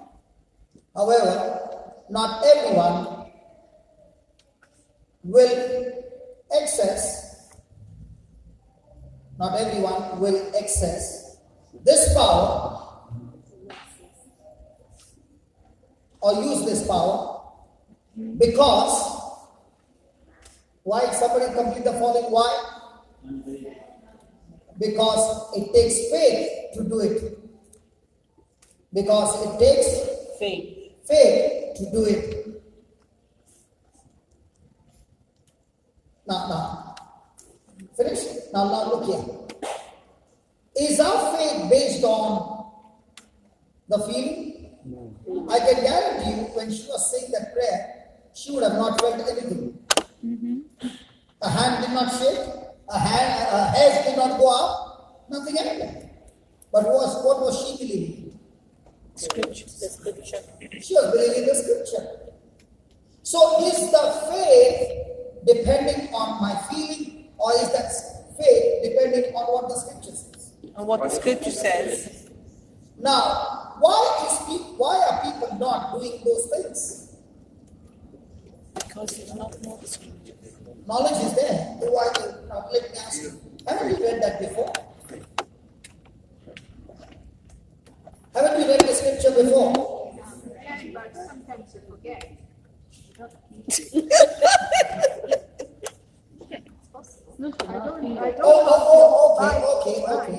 Let me ask you. Let's say you remember the scripture. Do you still lay hands?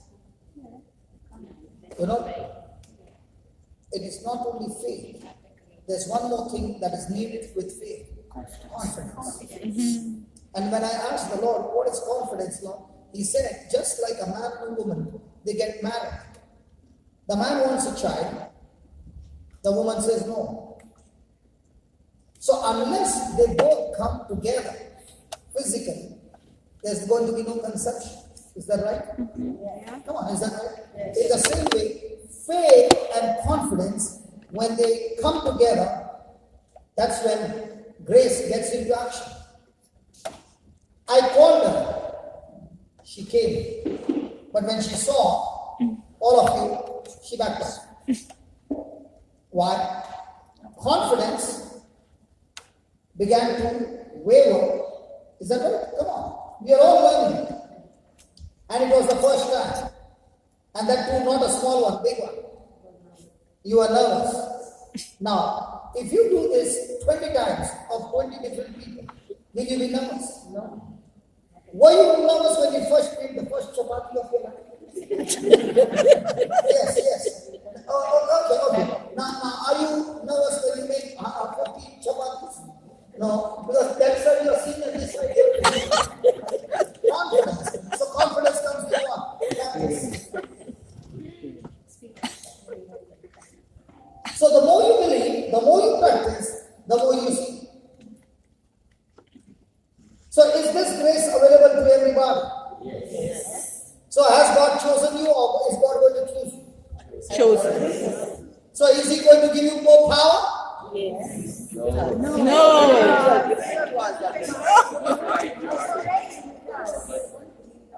Some concrete the lie of the devil has become like a concrete. Not really. Hallelujah. Hallelujah. So write down.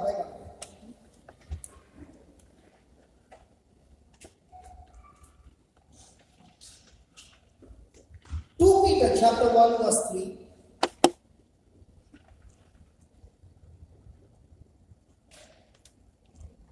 Says that God has given us the power. God has given us the power. Just put that has given, okay? Because most of our prayer is, God, please give me, give me, give me. God has given us the power to live a life that pleases Him. To live a life that pleases Him. And that enabling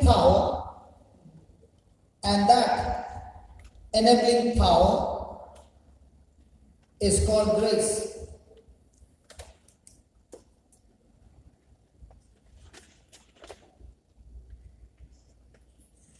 Praise God.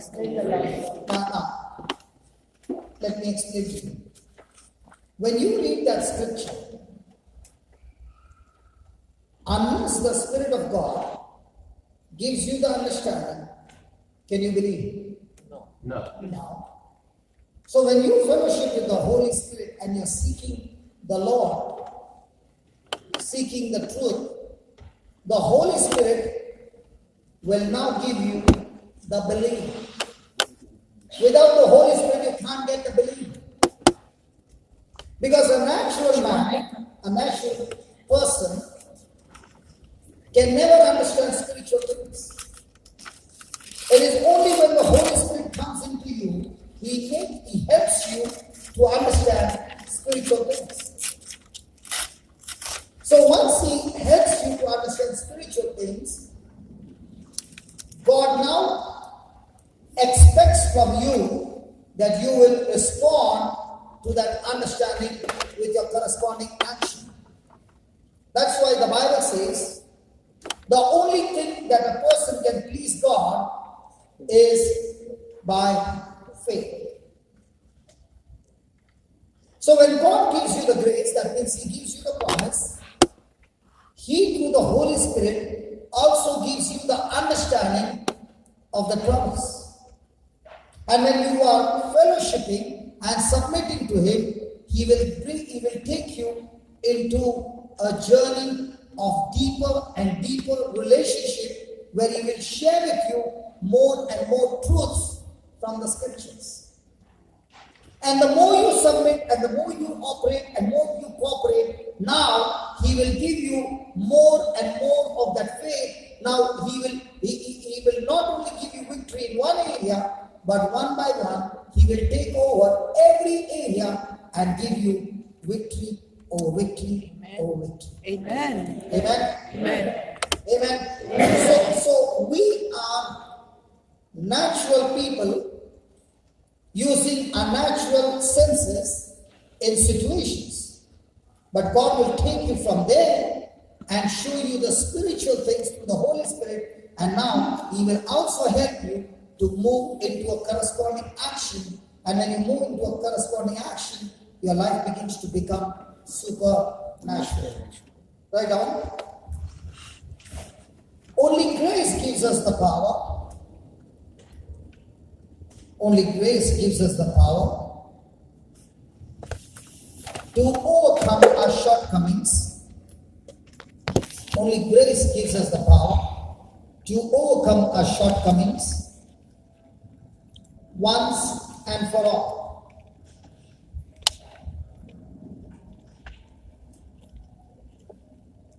Praise God. Praise God. Now. Let's take that example of this young girl. She has got a problem. The mama says 7 years. A stiff neck. Now, what we first did was look into the scripture to a situation that she's going through. Now, what did that scripture do? Gave us the grace. Gave us the grace. So now that we have the grace based on that scripture, what did she do? Responded to that grace with a faith. Now, in that particular area where she was bound for so many years, did grace go and destroy that shortcoming in our life? So in our life, there are different areas where we have our shortcomings. We want to have victory. What's the first thing you should do? Search for Scriptures. grace. And where do you get grace? From the promises. So when you have a situation where you are defeated all the time and you want victory, the first thing you got to do is search the relevant promise of God. Now there are many of us who are seated here who are fighting their weaknesses, fighting different areas of their life by using their natural ability. Now natural ability is subject to faith. Because the battle is spiritual. And the one who is coming against you is far powerful than you are. But when you tap into grace, he is no match to you anymore. Because grace is unlimited. Are you understanding? So many times, people try to fight battles with their willpower. Brother Alan, can you please come here? Yeah. I think your name is Alan. Yes. Don't confuse me like this. I sometimes wonder how the wife must be going. Yeah, don't look at her. You come here. Okay, tell me. Did you, with your willpower, ever try to stop whatever weakness you have?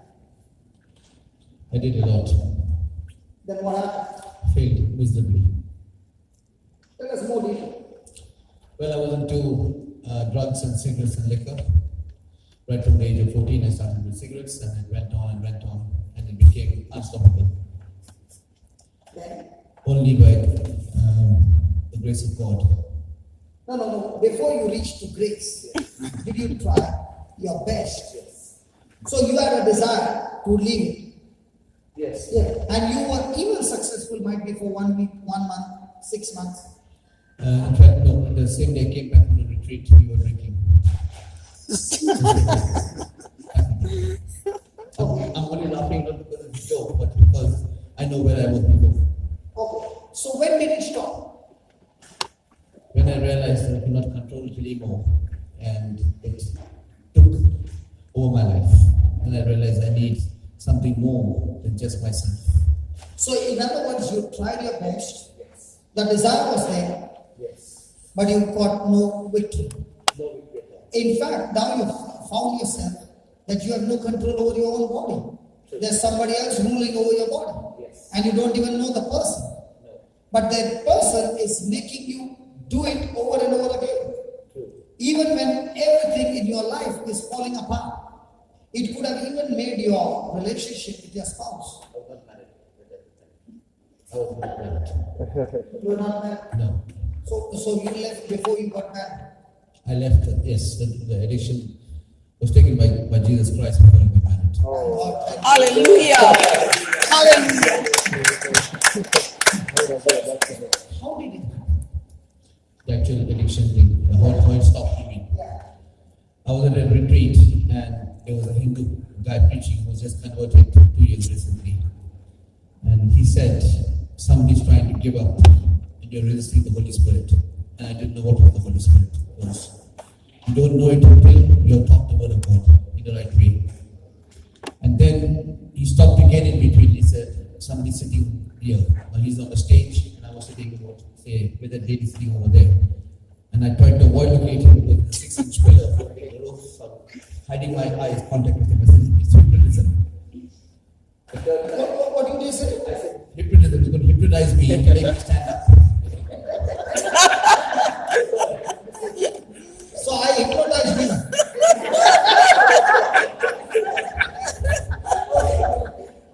Anyway, and it was getting to a point, and these sermons were 1.5 hours. The last 10 minutes, he came down and the stage, he walked towards me, he stopped, he said, once you control the bottle, and now the bottle controls you, and that should be, and it's okay. You said what you want, and I'm like, go back. And then he said, by the power of the Holy Spirit, stand up. And as he said that, something happened to me, and I stood up. And then I said, Alan, what are you doing? There are a lot of bones here. That's the truth. Because everyone knew me as good Alan. You see, they didn't know the bad side of my life. March of 1996, brother, I went, they sent me to a dormitory. I bought a liquor bottle, which I'd already drunk. I bought a carton of cigarettes, which I already smoked, 2 packets from there. And I surrendered to God. Yes, I gave it all, and it was surrendering. And from that time, by the power of the Holy Spirit of God, I've never touched liquor. Hallelujah! I said this to God when I was walking up from the back. You got to come and put in the basket of surrender. I was walking up, I said, Lord, if ever I take it again, make me to vomit, something will happen. Something happened in London when I was here, and my wife was not at home. I went and bought some liquor and I drank. Just drank it, and I was like, I didn't know, everything was going wrong.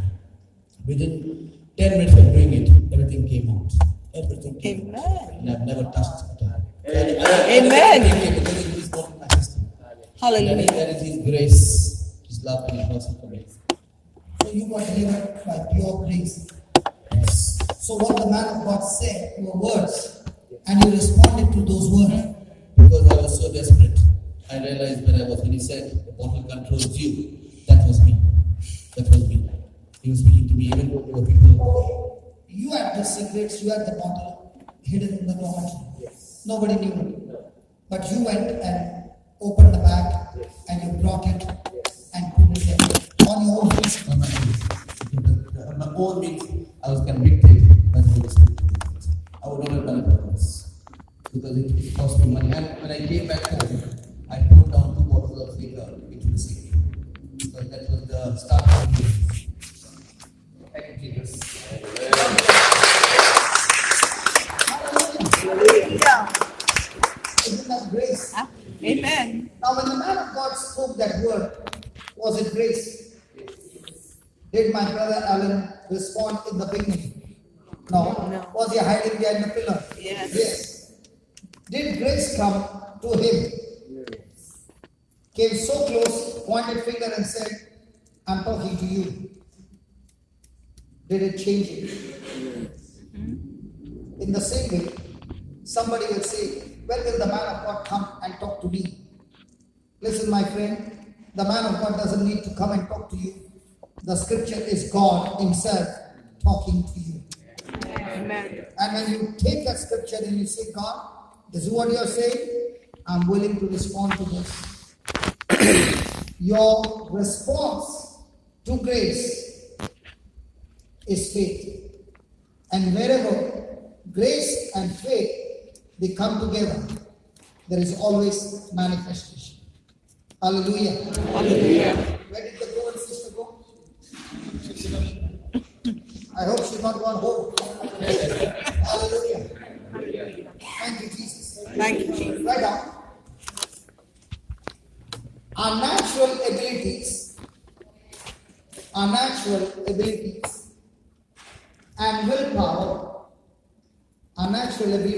willpower, are subject to change, are subject to fade.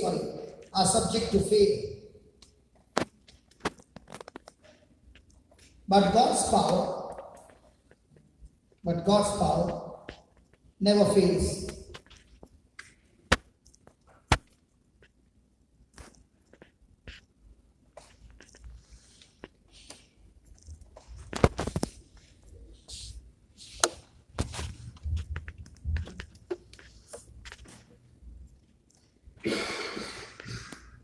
Praise God. Praise God. Now, what did we see? Brother Alan just shared. With his willpower, he tried, but he came back the same. But when he allowed the grace of God to take over, he responded to that grace, and it just left him instantly that there was no withdrawals. There were no withdrawals, right? No withdrawals at all. Praise God. That is what God does supernaturally in our lives. Praise God. So this grace of God, okay, is it hidden or is it manifested that it can be seen? Now, for example, the family of Alan, could they see him drinking at home? Yes. But all of a sudden, they see that instead of drinking, now he's sitting with the Bible and studying the Bible. Yes. Now, can the people see the grace of God in action, that it is visible through your natural eyes? Yes. Let's take an example from the Bible, Acts chapter 11.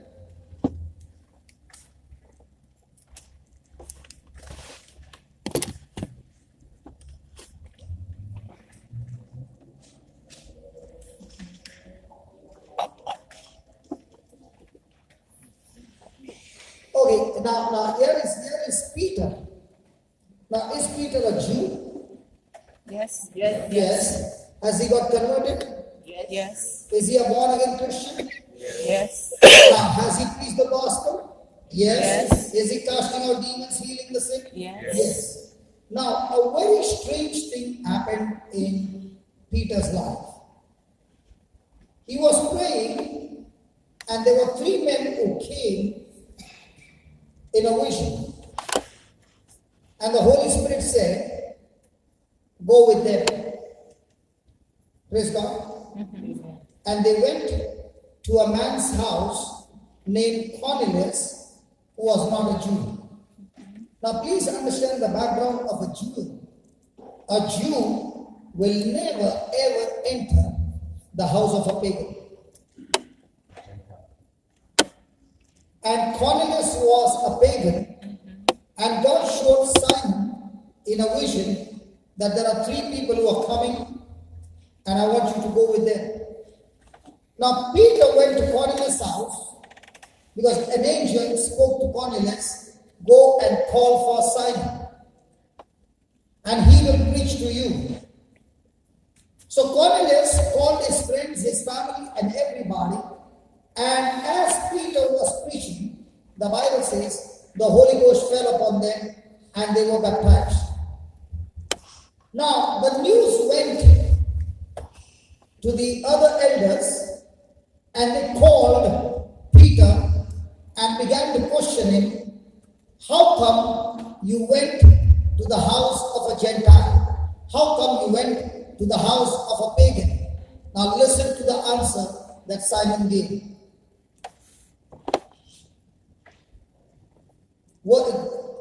Acts 11 verse 11. And behold, immediately there were 3 men already come unto the house where I was sent from Caesarea unto me. And the Spirit bade me go with them, nothing doubting. Moreover, these 6 brethren accompanied me, and we entered into the man's house. And he showed us how he had seen an angel in his house, which stood and said unto him, Send men to Joppa, and call for Simon, whose surname is Peter, who shall tell you words. Who shall tell you? Words. Who shall tell you? Words. Who shall tell you? Words. Words, whereby you and your house shall be saved. So how does a person get saved? Through words. Hello, through words. How does a person get healed? Through words. How does a person get delivered? Through words. How does a person get blessed? Through words. How does a person get prosperity? Through words. How does a person get protection? Through words. How does a person get the kingdom of God? Through words.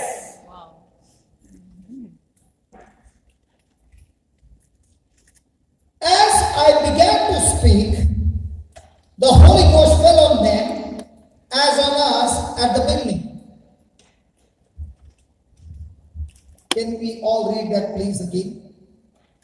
As I began to speak, the Holy Ghost fell on them. As I began to speak, the Holy Ghost fell on them, as on us at the beginning. You know what Peter said? Peter said, we received the Holy Spirit in Acts 2 on the day of Pentecost. But what I was surprised was the Holy Ghost who fell on us and the Holy Ghost who fell in Acts 10 in Cornelius' house, a Gentile, a pagan. The anointing was not different. It was the same. And if it was the same in Acts 2 and it is same in Acts 10, that means it has to be same even today. Yeah. Amen. There's no difference. Hallelujah. Yeah. What happened in your house this afternoon when Anne was speaking to me, when the Holy Ghost came on her and she got drunk in the Spirit and she got, anybody will say she fainted, praise God. Now, that anointing was the same. Thank you, Jesus. Then remembered I the word of the Lord, how that he said, John indeed baptized with water, but you shall be baptized with the Holy Ghost. For as much then as God gave them the like gift as he did unto us who believed. So how do you receive the gift of God? How do you receive the grace of God? How do you receive the healing of God? How do you receive everything of God? You receive everything by believing and not by your works. The problem with us is we understand if I pray for 3 hours with my hands lifted up, I'll get more power. And God says, disqualified. You get everything of God by believing His word. And all our life, we are working hard to seek God with our effort.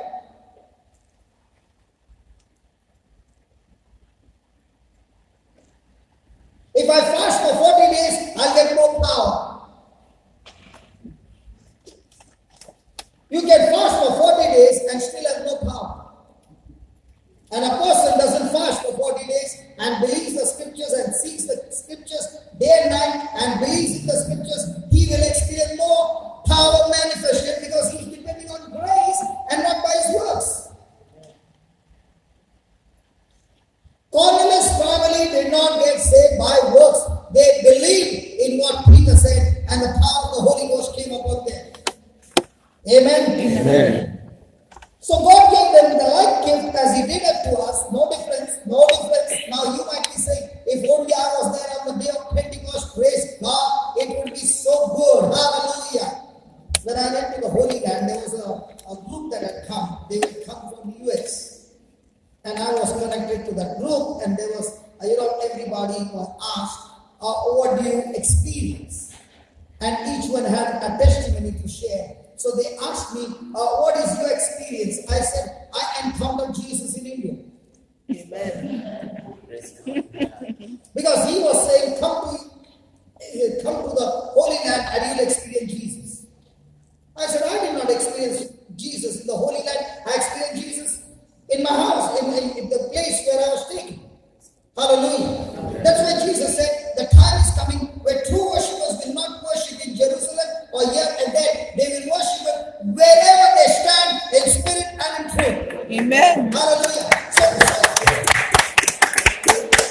So they took us to the upper room where they were there, 120, where the day of Pentecost, the Holy Ghost came and fell upon them. And each one was saying, I felt the power of God. I felt the power of God. And they came and asked me, what did you feel? I said, first thing, are you sure this is the place? Just because the guy told you this is the place, you are believing. I can stand on a mountain and say, this is the place, Lord, I believe that you are here. And he said, done. What you believe is what you receive. Mm-hmm. So there are many times advertisement given, come to Holy Land and you will experience the power of God. And there are so many who are taking loans to reach there so that they can experience the power of God. My friend, you don't need to take loans. You need to open your heart and say, Lord, I can't come to the Holy Land. But you said, wherever you are, wherever I am, you are with me. Because you never leave me, never forsake me. You are with me. You are in me. I don't need to feel you, Lord. I know by your scripture that you are in me. Amen. Amen. Amen. Amen. Hallelujah. Hallelujah. So is my belief based on scripture or is my belief based on a place? Scripture. So can Jesus show up in a haunted house? Yes. Mm-hmm.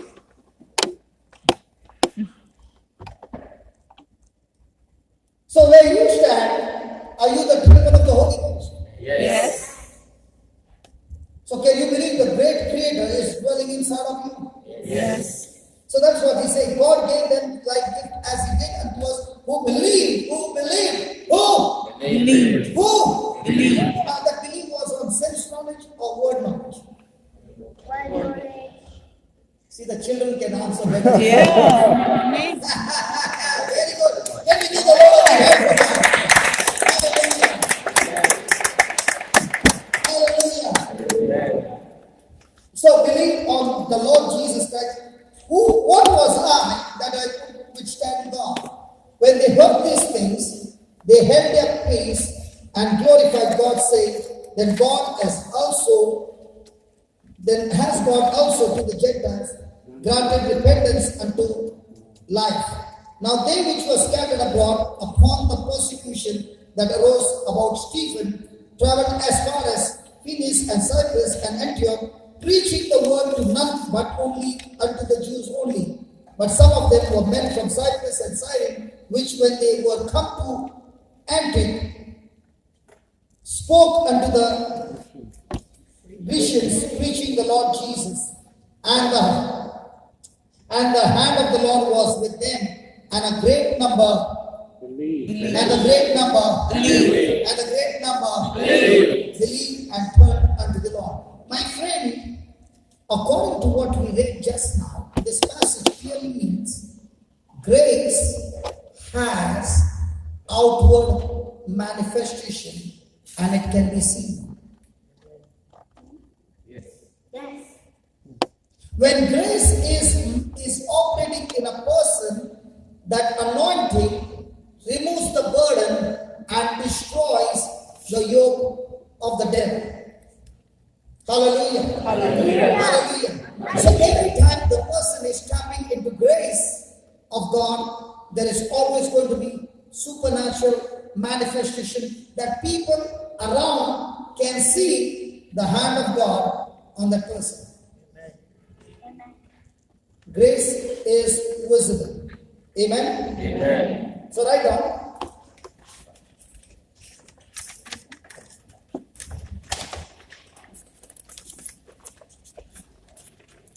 Grace is divine influence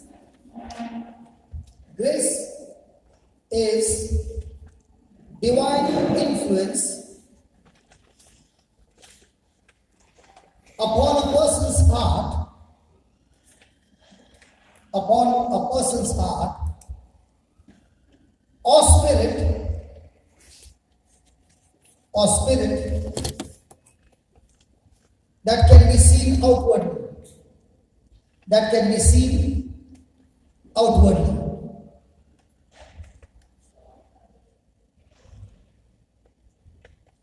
Can I ask you a question? Did Peter deny Jesus 3 times? Yes. Yes. Did he go back to the fishing business? Yes. Yes. Now, did Jesus meet him on the way? Yes. Did Jesus tell him, do you love me? Yes. Did he tell him, and every time Peter said yes, did he say, feed my sheep? Yes. Feed my lamb? Yes. Now, did Jesus restore him in the preaching ministry? Yes. Now, with all the blunders that Peter had done, on the day of Pentecost, when he opened his mouth and spoke, was grace manifested in his preaching? Yes. How do you say that? Because 3,000 souls gave their life to Jesus. So is grace reflected on a person's life? Yes. But the same person who was believing and who was on fire for God, can that person go lukewarm? Yes. Will it reflect on his life? Yes. If there are nothing supernatural happening, you must pause for a moment and ask the question, am I still connected to the Word of God, or have I turned into my carnal living? Because when a person is tapped into grace, every day there is supernatural. And that's why the Bible says, many more began to believe and got added in the church because the early Christians lived their life believing in Jesus, and therefore in the midst of persecution, they were able to withstand every persecution and at the same time proclaim the gospel with signs and wonders, and more people added every day. Now my question to you is, today when you go to church, do you see grace in action? Yes. People tapping into grace? Not always. Sorry? Not always, but yes, it is. Now what's that sister tapping into grace? I don't know where she disappeared.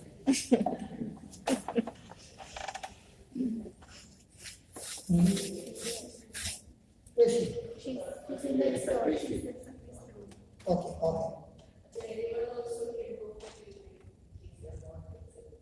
Okay. No. I'm asking, do you think we, the people in the church, operate under grace? Or do we say, I'll keep you in prayer? Keep you in prayer. You don't find the early church ever telling to anybody, I'll pray for you. If you're sick, I'll pray for your sickness. I'll pray for your healing. Nowhere in the book of Acts you find the early church prayed for the sick. They went and healed the sick.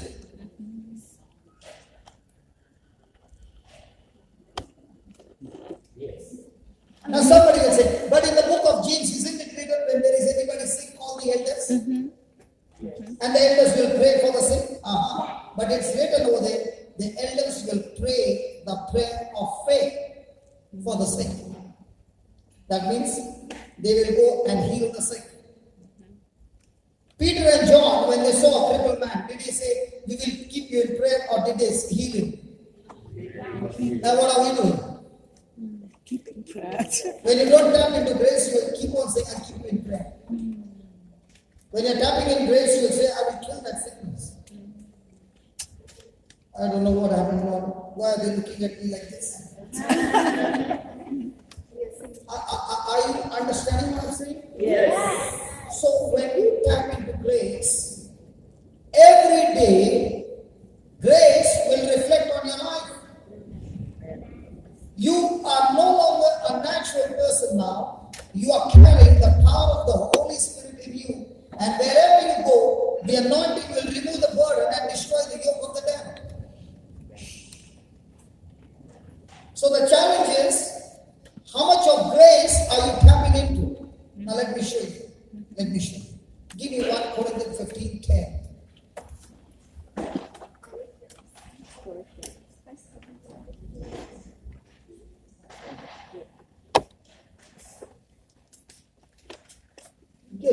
at 9. 15. 9.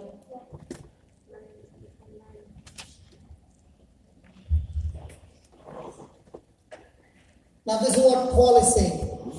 For I am the least of the apostles, that I am not meet or not fit or not qualified to be called an apostle, because I persecuted the church. I am the person who has killed thousands of Christians. And therefore I am not qualified, according to my work, to be even fit to be called an apostle of Jesus Christ. Praise God. Then, verse 10. But by the grace of God, by the grace of God, by the grace of by God, the grace of God, by the grace of God. When he encountered Jesus, was he on the way seeking for Jesus, or was he seeking to kill more Christians? Kill more Christians. Now, did he encounter Jesus? Yes. Now, if you are God and there is somebody who is killing your people, what would you do to that killer? Huh? He's destroying.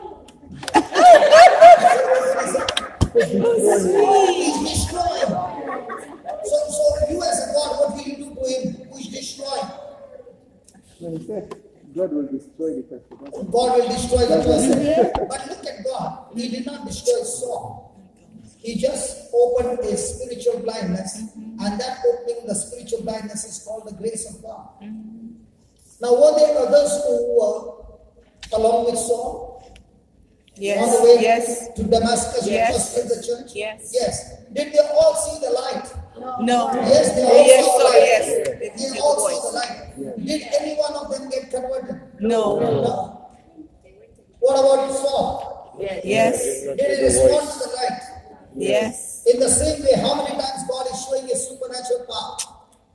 Am I responding to His grace? And that's why Paul is saying, by the grace of God, I am what I am. If it is not the grace of God, I am a murderer. Because of the grace of God, I am no longer a murderer, because Jesus took my place on the cross. Now Paul is saying, in other words, I'm clean. I harm nobody. And when he says I harm nobody, it's the biggest lie. But it's not a lie, it's the truth. Because the one who killed the Christians is Saul, not Paul. Hello? Yes. The one who killed the Christians is Saul, not Paul. Yes. When Saul got born again, he became Paul. Hello? And when he began to believe that he's Paul, he's a new creation, his past is nailed on the cross, and therefore he's saying, by the grace of God, I am what I am. I'm not the great I am, but by his grace, he has got me out of the murder, and now he has made me an apostle, and I believe what he has done for me on the cross. Amen. Hallelujah.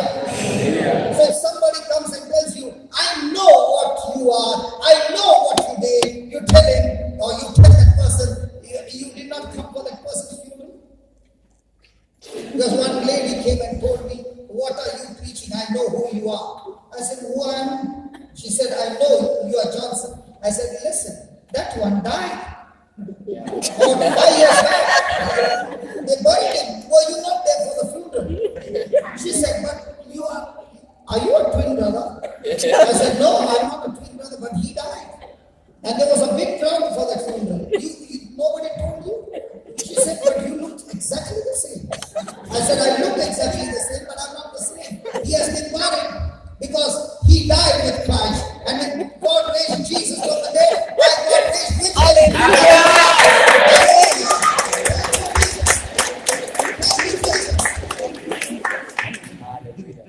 And if the devil is saying, you are the same old fellow, what is the devil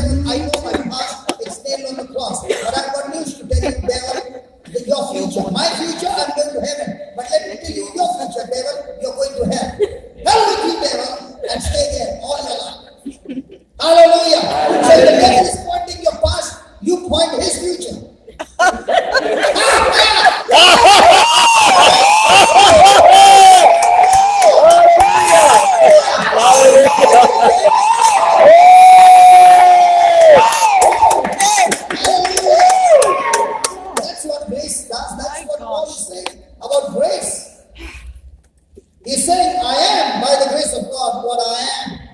And his grace which was bestowed upon me was not in vain. That means grace can be wasted.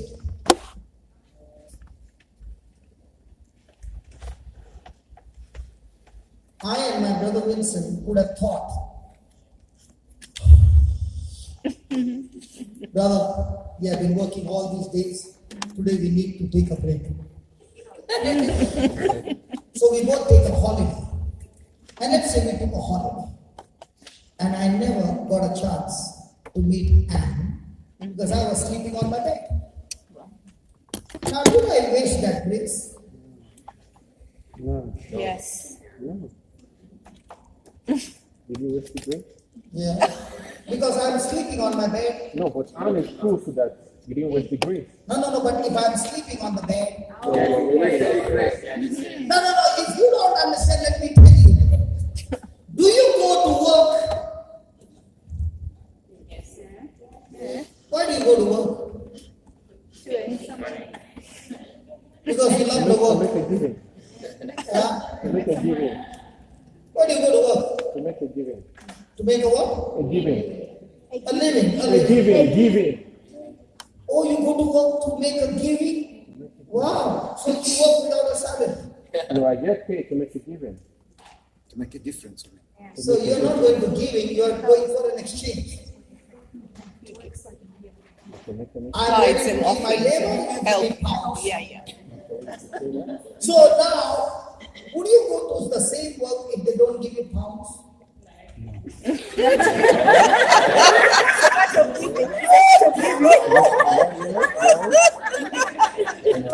what's motivating you? The pounds. 100%. Now Paul is saying, now listen, Paul is saying, listen, please, listen.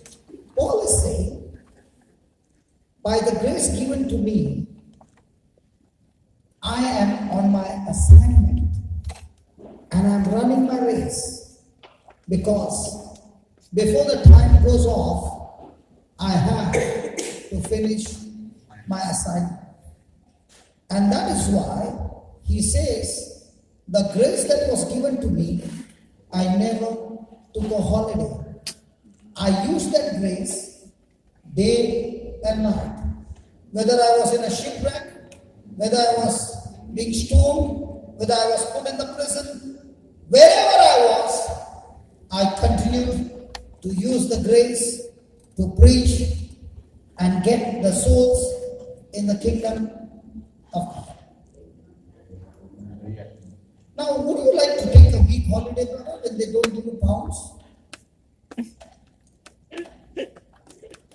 You are using your energy in exchange of pounds. And Paul is saying, I'm using the grace of God in exchange of souls. And because of which he's saying, the grace that was given to me did not go wasted. Now, if you have to be asked a question by Jesus right now, I sent so many preachers in your life, I invested so much of training in your life, and with all that I gave you, and I gave you the anointing, I gave you the power, I gave you the scripture, I gave you my authority, I gave you my name, I gave you everything, and I even forgive you. I made you an ambassador of Christ. With all that I've given you, which is free, a gift from me, what did you do with that gift? Is that grace being used to establish the kingdom or your own kingdom? Own kingdom. Own kingdom. And if it is your own kingdom, is grace being used for the kingdom or is going waste? Going waste. I sometimes begin to marvel, a person can work in an office and be under extreme pressure and bring amazing result for the company, but the same person, when he comes to church, he doesn't work. The talents, the gifts, and everything that God has given you, you can use it in exchange of pounds.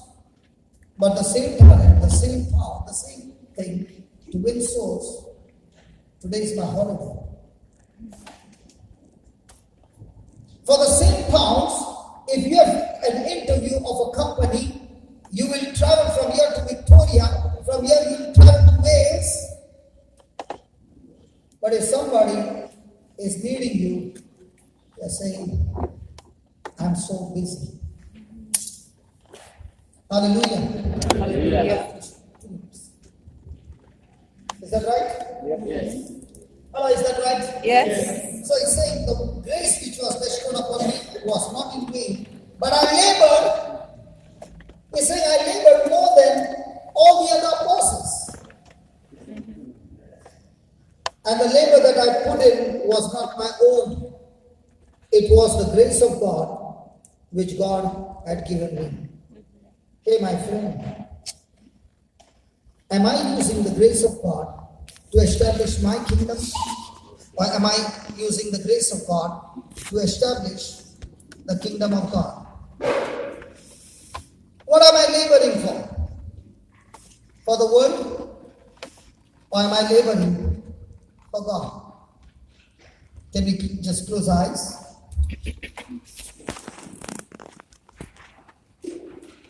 Thank you, Lord, for showing us the life of Saul. By being deceived of the lie, the wrong interpretation of the scriptures, but having tremendous zeal for God, Saul ran the race for persecuting the church. But the grace of God met him on the way to Damascus and changed his thinking. Saul was ready to give up everything, but not give up Jesus. And the grace that was given to him, he began to use that grace day and night, no longer living his life for himself, but living his life for God. Lord Jesus, I thank you for the life of Paul, that even though he's dead and gone, all that you have given him, he put it in words, in his letters, the revelation, the understanding, the mysteries that you have unfolded in his life. He put it in his words, in letters. And even after he's dead and gone, the words that were inspired by the Holy Spirit is still working miracles and signs and wonders in our lives. Father, you have given us health, you have given us wealth, you have given us so many things. And everything belongs to you, Lord. But in spite of that, we do not labor for your kingdom, but we labor day and night to establish our own kingdom. Loving Father, thank you for showing us these truths. And here we are, O Lord, that we too want to give up our life for you. That even though we are working in the office or wherever we are, there are so many hurting people, there are so many broken people, there are so many people who do not know you. And as your word says, grace is reflected on our lives. Lord, let this grace that is reflected touch these people who are in darkness and their lives be completely changed. Lord, let the labor that we labor in your kingdom not go wasted. The grace not go wasted. So can you give us some? But the grace that is available, help us to use it for your kingdom and for your glory. We thank you, we praise you. In Jesus' name. Amen. Come on, let's give the Lord a big hand. Hallelujah. Hallelujah. Brother Vincent. Hallelujah.